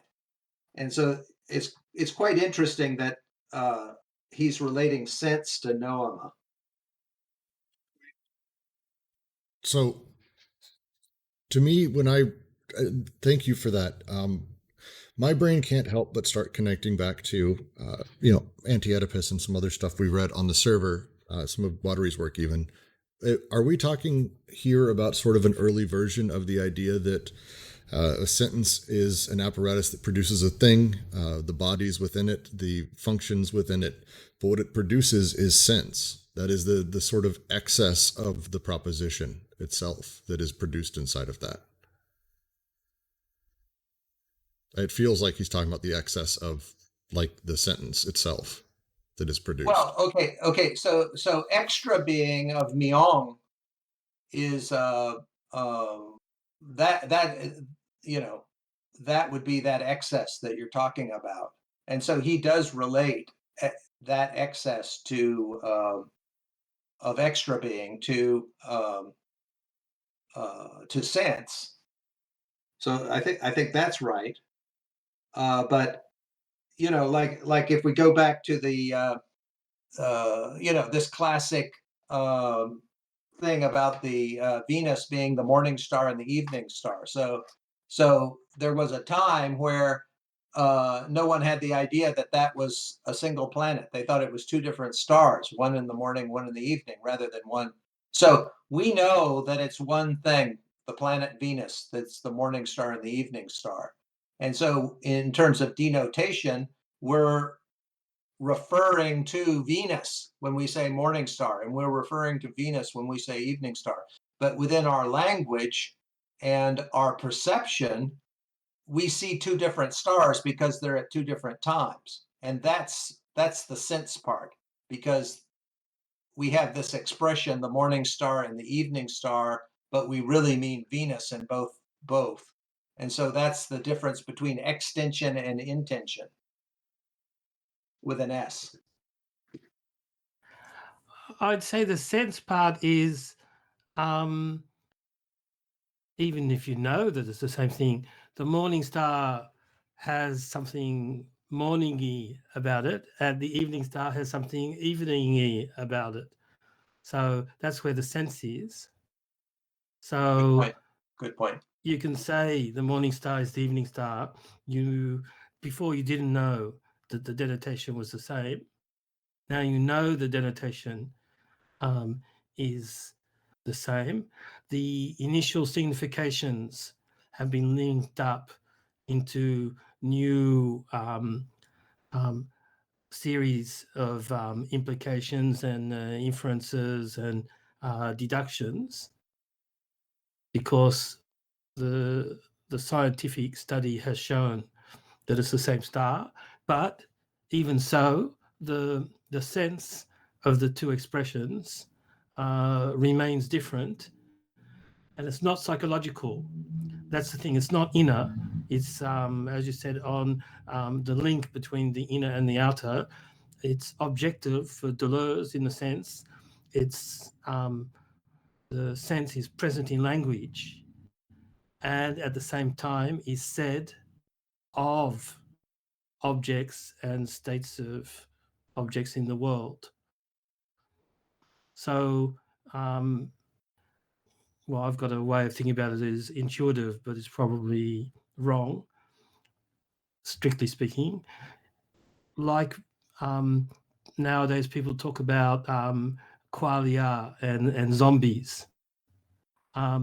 If you imagine the sense, or the noema, once it's taken out of this idea of interiority, if you imagine the sense as sort of like logical qualia, you could have a logical zombie, it's a thought experiment, probably can't exist, who recognizes things in the world, denotation, is able to refer things back to himself or herself as a perceptual center, is able to make deductions, and so is able to have psychological states, but would have no particular response to learning that the morning star is the evening star. That would be just more information to go into the deductive framework. So without meaning, we're in that logical zombie state. I think it's useful to think where you might use the different neomata. So so the examples that Deleuze gives, evening star and morning star, and as Kent says, they both refer to the same thing, same Denotation, which is Venus, but they're different. And I would say a kind of an obvious place where they would be used would be, say, in, let's say, a poem, a poem, which would talk about an evening star. The kind of symbolic meaning of evening star would be very different from a symbolic meaning of morning star. Yeah, I think this is kind of where it's interesting, because this is why fiction and paradox are important, I think, for Deleuze, because if we just stick with seemingly common sense or logical propositions, it sort of never quite clicks. But he does mention the snark in this section, and I think that's that thing from Lewis Carroll is, I think the phrase is, for the snark was a boojum, see? And the problem with that phrase is, like, if we're trying to come up with these in like a classical Bertrand Russell style or Frege style, like an analytical structure, and say, okay, this applies for all cases, they have these kinds of very complex frameworks for dealing with things that are real and not real. But if you just look at that statement, the problem is it still communicates something. And I think that's kind of what Deleuze is getting at. Like, if you don't know what a boojum is, so you don't know what it's denoting, and you don't know what a snark is, and you don't know what a boojum is, so you don't know what it's denoting, and you don't know what it signifies. And the manifester, in the case of like Carroll's fiction, is often switching and unclear and is constantly shifting. So does that therefore mean that this is meaningless? Well, it's clear from the statement that it's not meaningless. So since, like, he goes back to this example of the Mobius strip, like, is this fourth condition, is it actually another category that's separate from denotation, manifestation, signification, or is it this kind of internal thing that has to run through all of them in order for them to be true, but which, as soon as you undo it, like trying to untie the Mobius strip, like, in a way, that's what we have to do. We have to pretend as though we can rotate around the Mobius strip, cut it, and lay it out flat. And I think he says unfurl in the essay. I don't know what the term he uses, but like that in and itself is the paradox. And I just wanted to point to page, I think 19, when this is a term we were puzzling over last night, but I think it makes a lot of sense. That sentence where he says, the question is follows: is there something, a liquid, which merges neither with the proposition or with the terms of the proposition, nor with the object or with the state of affairs, which the proposition denotes, neither with the lived or representation or the mental person who expresses herself in the proposition, nor with concepts or even signified essences? And that's kind of, I think, where we're trying to get at with what sense is. I believe a liquid, I don't know if, Brooks, you have the reference, but I believe it means something. It literally just means something. Yeah, something that doesn't mix. And I think just going on from what you're saying, I think you asked the question, is it meaningless? I think it has an effect. I think that he's using this term effect. It has an effect, I think that's I'm trying to think of the right way of saying it. That's its essence. It has an effect within the structure.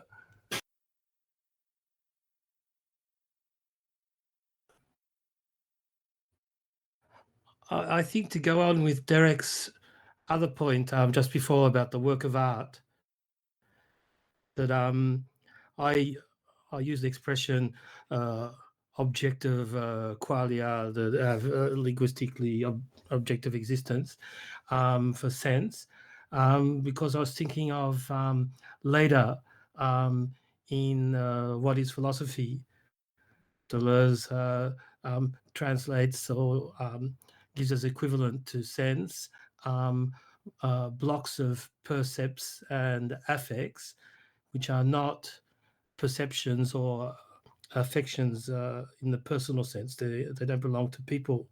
There's something that are configured in the work of art. So even there he's extending it beyond language as we think of it, because it can be in painting as well, but it's something that can be present, almost isolated out in abstract cases within works of art. So it's sort of blocks of percepts and affects in a technical sense. I really like this. That's great. I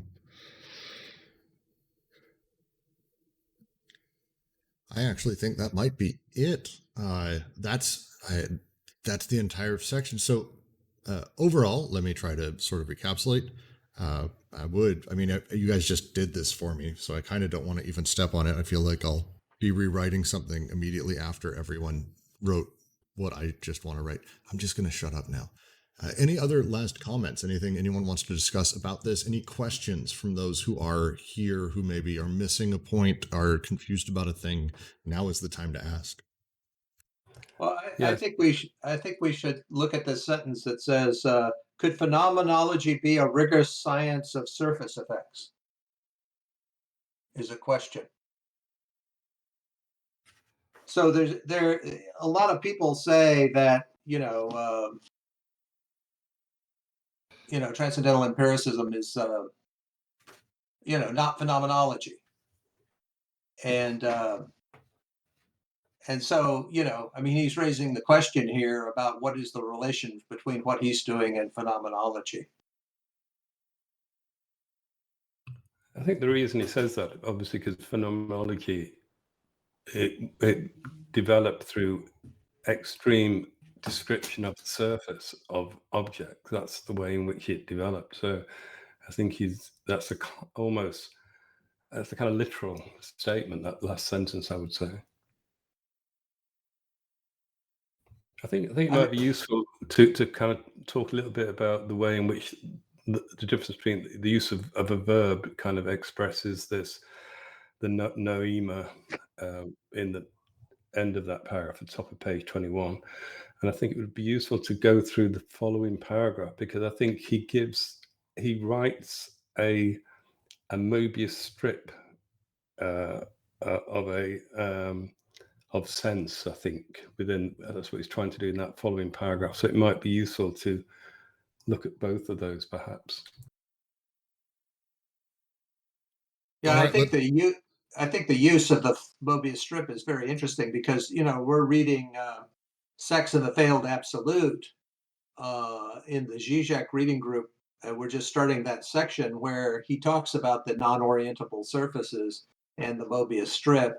And so, more and more the Mobius strip is, because it's a topological anomaly, is seized upon as a way of understanding the way these different things relate to each other. Yeah, so top of page 21, he talks about green as a sensible color, or quality. So it's a thing we can associate with an object, a body, I should say. And then to green, so that is a nometic color or attribute. So the tree greens.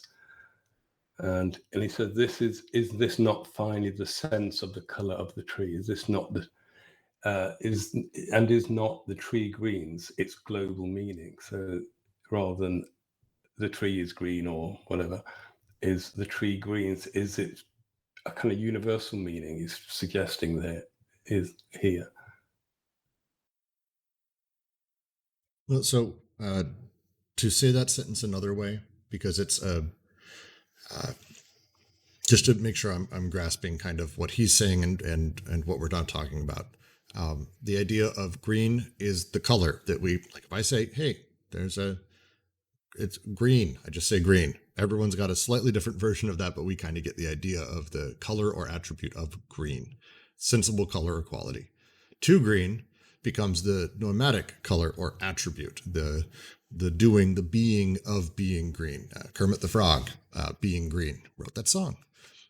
When we say specifically, though, the tree greens, really at that point, we're able to finally grasp, because we have the tree, we have green, we're able to relate the two. We then generally know the color of green we're talking about. We can be very comfortable having a sense of what we're talking about at that point. I kind of relate that to the notion of the event at the beginning. So becoming larger and smaller. That's my association. I don't know if it's correct, but that's the way I'm associating it. And it's kind of, it's a tree becoming. It's not is. So you say if the tree is green, that's a kind of standard propositional statement about a tree, or the leaves are green or whatever. Where if the tree greens, there's a sense of becoming, of coming into greenness or whatever, however you want to, one could. It has an almost emissive quality to it. When I say it's greening, there's almost an emissive element to emissive emission. Sorry, I'm using a rendering term, but it's like it's outwards. It projects. There's an element of becoming. I totally get that. I'm totally with you on that. And then he goes on to say, is this what we call appearance?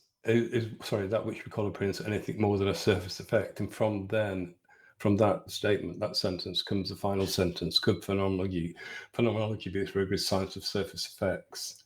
So the appearance of something is its surface effect. So he's saying, and phenomenology, which famously described objects in their surface and as they appear, is phenomenology no more than this or a rigorous science of surface effects? So I'm going to ask: is he being, because it's often, is he being a dick here, or is he making a point?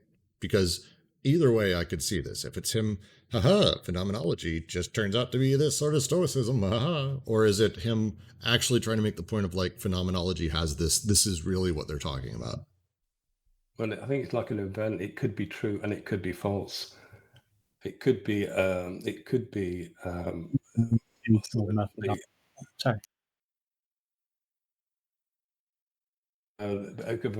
be verifiable or or illusion.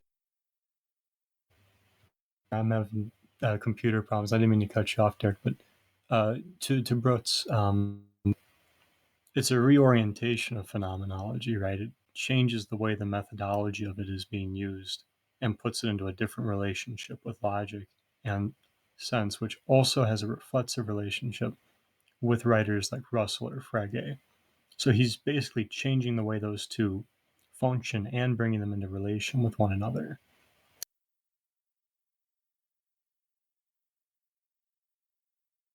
Yeah, I just want to mention something I mention quite often, which is that Husserl developed a genetic phenomenology, which was in his courses, but only came out in one book called Experience and Judgment.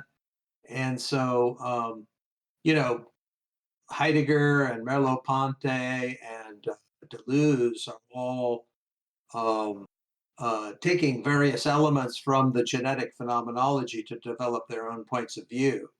And so, our concept of phenomenology is kind of rooted in the published works, which was a constitutional phenomenology that was, Husserl developed. But Husserl went beyond that to a genetic phenomenology, and what we're talking about here, the way that Deleuze and Husserl are in a similar place, is that is to see that you know Deleuze is developing the genetic phenomenology further.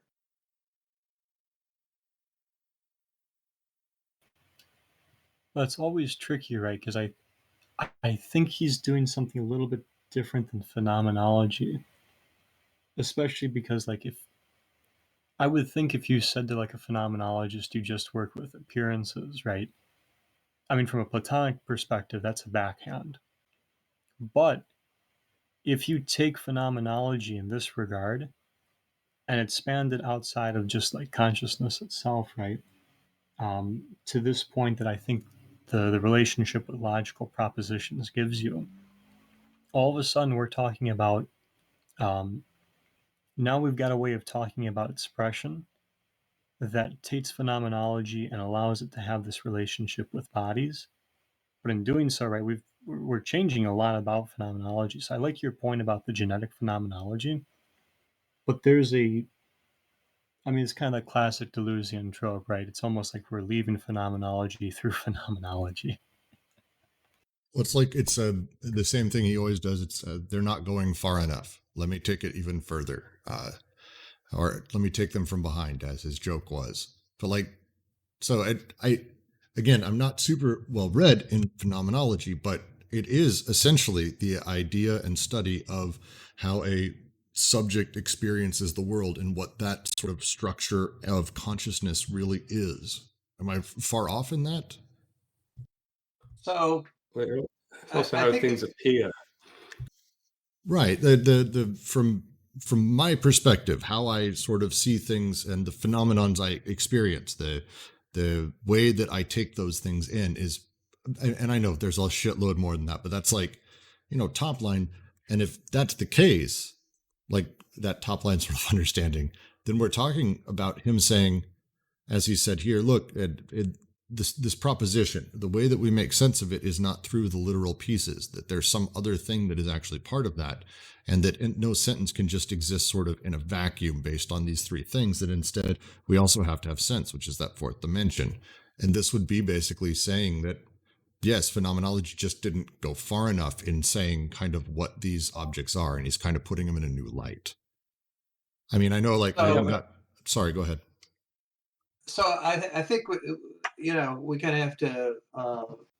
So Merleau-Ponty is like the key character here. So the thing is that when you're looking at an object, you don't see the back.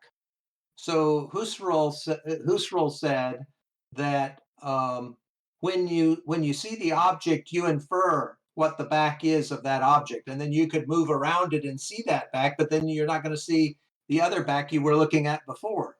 So as you look at the object, there's the part that you see and the part you don't see, and as you move around it, that changes, right?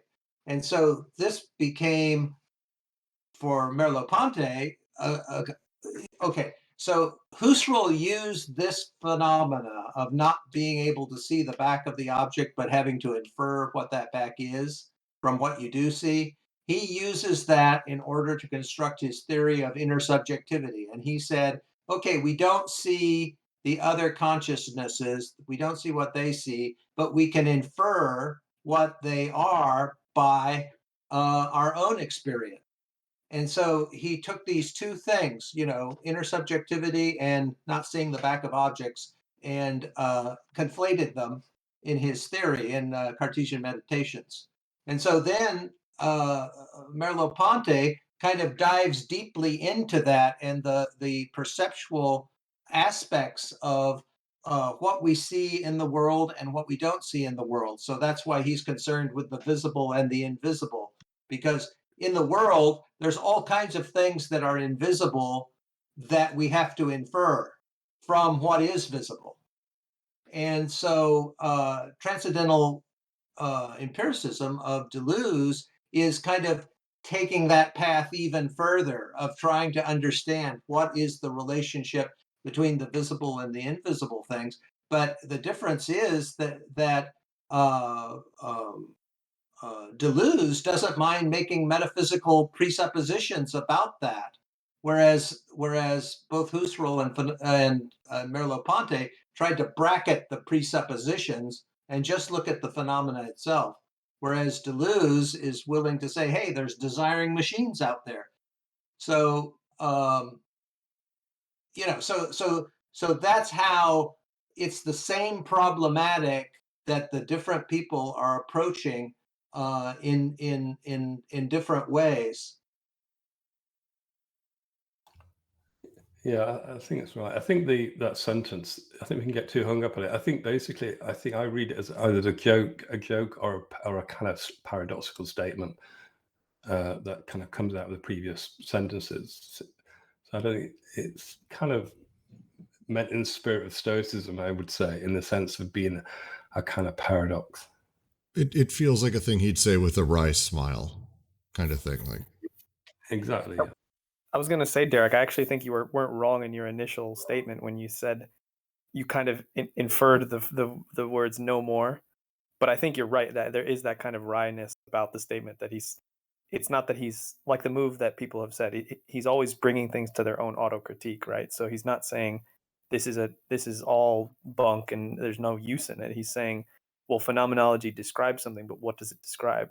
Because I guess the key difference, again, in my limited experience, the key difference from someone like Merleau-Ponty and other people who've developed a sort of non-phenomenological account of perception is just that there's a way of looking at perception as something that a mind or a subject does, and then there's another way of looking at perception that it's something that occurs and it happens, and subjectivity is sort of built around that and arises within perception, but it's not directed necessarily. There's an experience that feels as though it's directed, and we need to account for that when we're talking about how does language work, how do we experience language. But Deleuze, being a thinker of difference and really indebted to Bergson and Simondon, who he quotes in this book, like I think that's as a sort of seed for something later that will be coming, that is that kind of slightly diverging thing, like what Jack had said earlier about it's sort of taking phenomenology but then putting it into a new light and saying, well, if it describes anything, yes, it describes these surface effects, but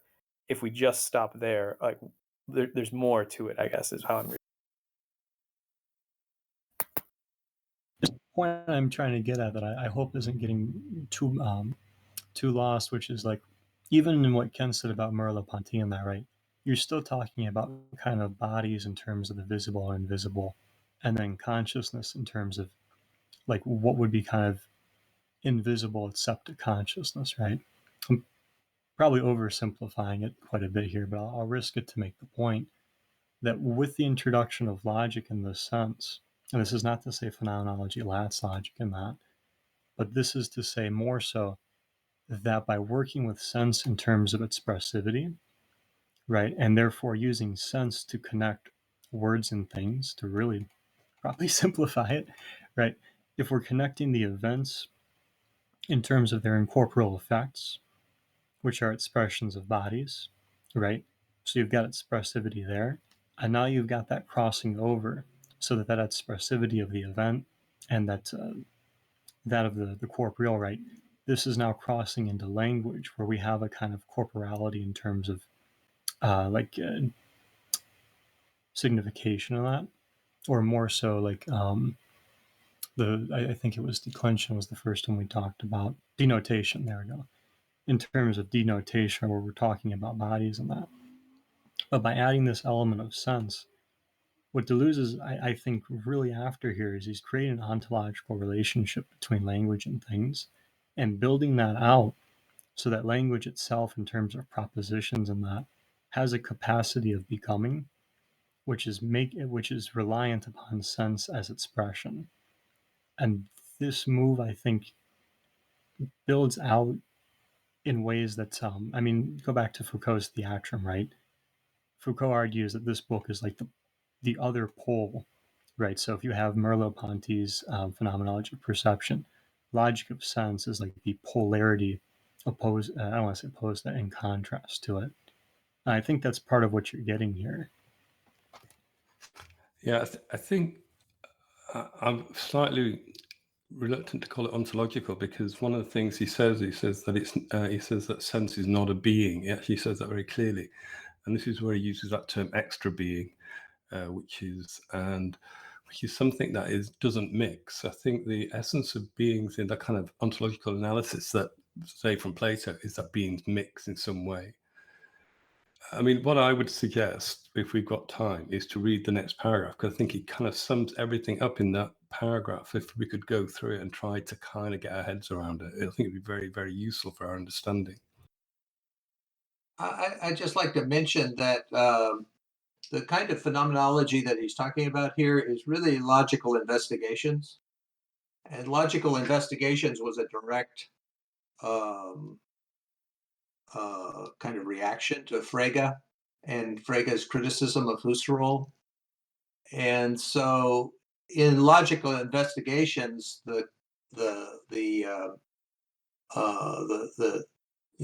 that's where the Frege-Russell strain and the Husserl strain are closest together.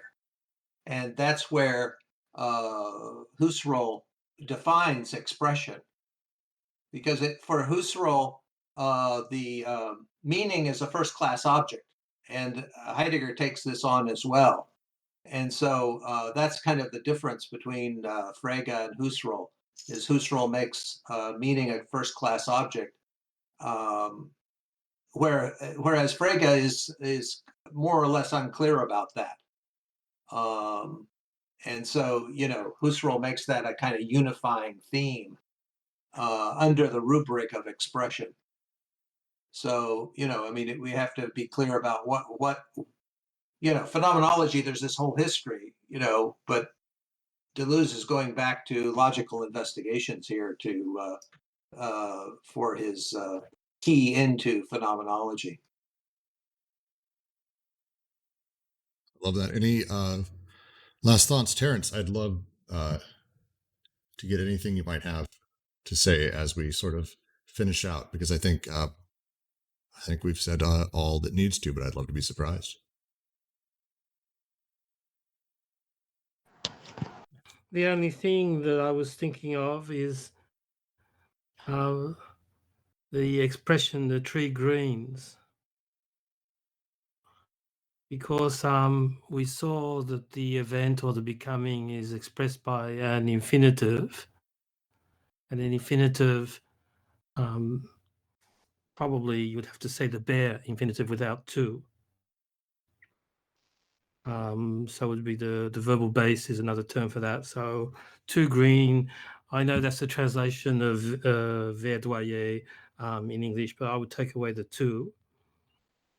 And because to sort of implies a sort of a bifurcation between different actualizations, two choices. And the infinitive is that which is the most divested of all space-time localization. And in the linguistics of enunciation that I learned, the present simple is, or the simple present is the next closest thing to that sort of outside space-time localization. The tree greens, well, it's been conjugated to go with tree, but the simple present has the primary sense is just the pure notion, in Cudioli's terms, the pure notion of the sense of the verb.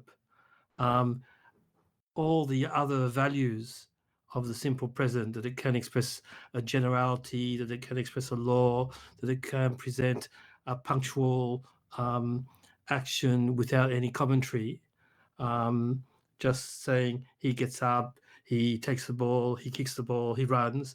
That's one value. Just as you say, the sun rises every day, that's the universal value, but it all goes back to the simple present, conveying as closely as possible in conjugated form. A conjugated form can get the pure notion itself. As to whether phenomenology is the rigorous science of surface effects, is that ironic or not? We know that Foucault, at roughly the same time, I think, or maybe is it just after, at least in the order of discourse, says he's more direct. He says, what I'm doing is not phenomenology. And one of the reasons is the sort of, it doesn't say the noematic field, but that's what it is re-synthesized by a transcendental subject. In fact, John Caputo is who considers himself to be a phenomenologist, claims to be doing radical phenomenology, and he puts Deleuze and Foucault and Merleau-Ponty in that category, that it's phenomenology that is so radical in its analysis that it gets rid of any subject whatsoever, whether empirical or transcendental or even intersubjective. It can go up to that point. So he includes Bruno Latour, Deleuze, and so on within that category of phenomenology, whereas others want to emphasize the break and say, no, Deleuze is not doing phenomenology at all. It's radically different. I don't think, as Derek said, I don't think you need to choose between the two possibilities. It's just in terms of what the links or the ruptures that you want to emphasize at a particular moment that will make you choose one answer or the other. I like that. I think we will end out the recording there in the stream. Thank you to, we had a new record today, 20 people watched us on YouTube today, so everyone should be very excited. I don't know if that's a good thing or not. It's just a thing. But I do want to say thank all of you for joining. It's hands down probably the most fun part of my week is this discussion. And we will be doing next week, be watching for a new link from me with the 4th series of dualities that is coming up next week. I will post a PDF as well as a new crypt pad, and we will have discussions going. Please, I do encourage everyone, please take part in the crypt pad. It is a lonely experience when it's just myself or Jack, myself or Aeon. There's like 4 people. We'd love to have more of you. So please dive in, edit, make comments. It's 100% anonymous. No one gives a shit. There's privacy free. Have some fun. It just really helps us understand everything. So I will talk to all of you soon, and thank you so much for joining.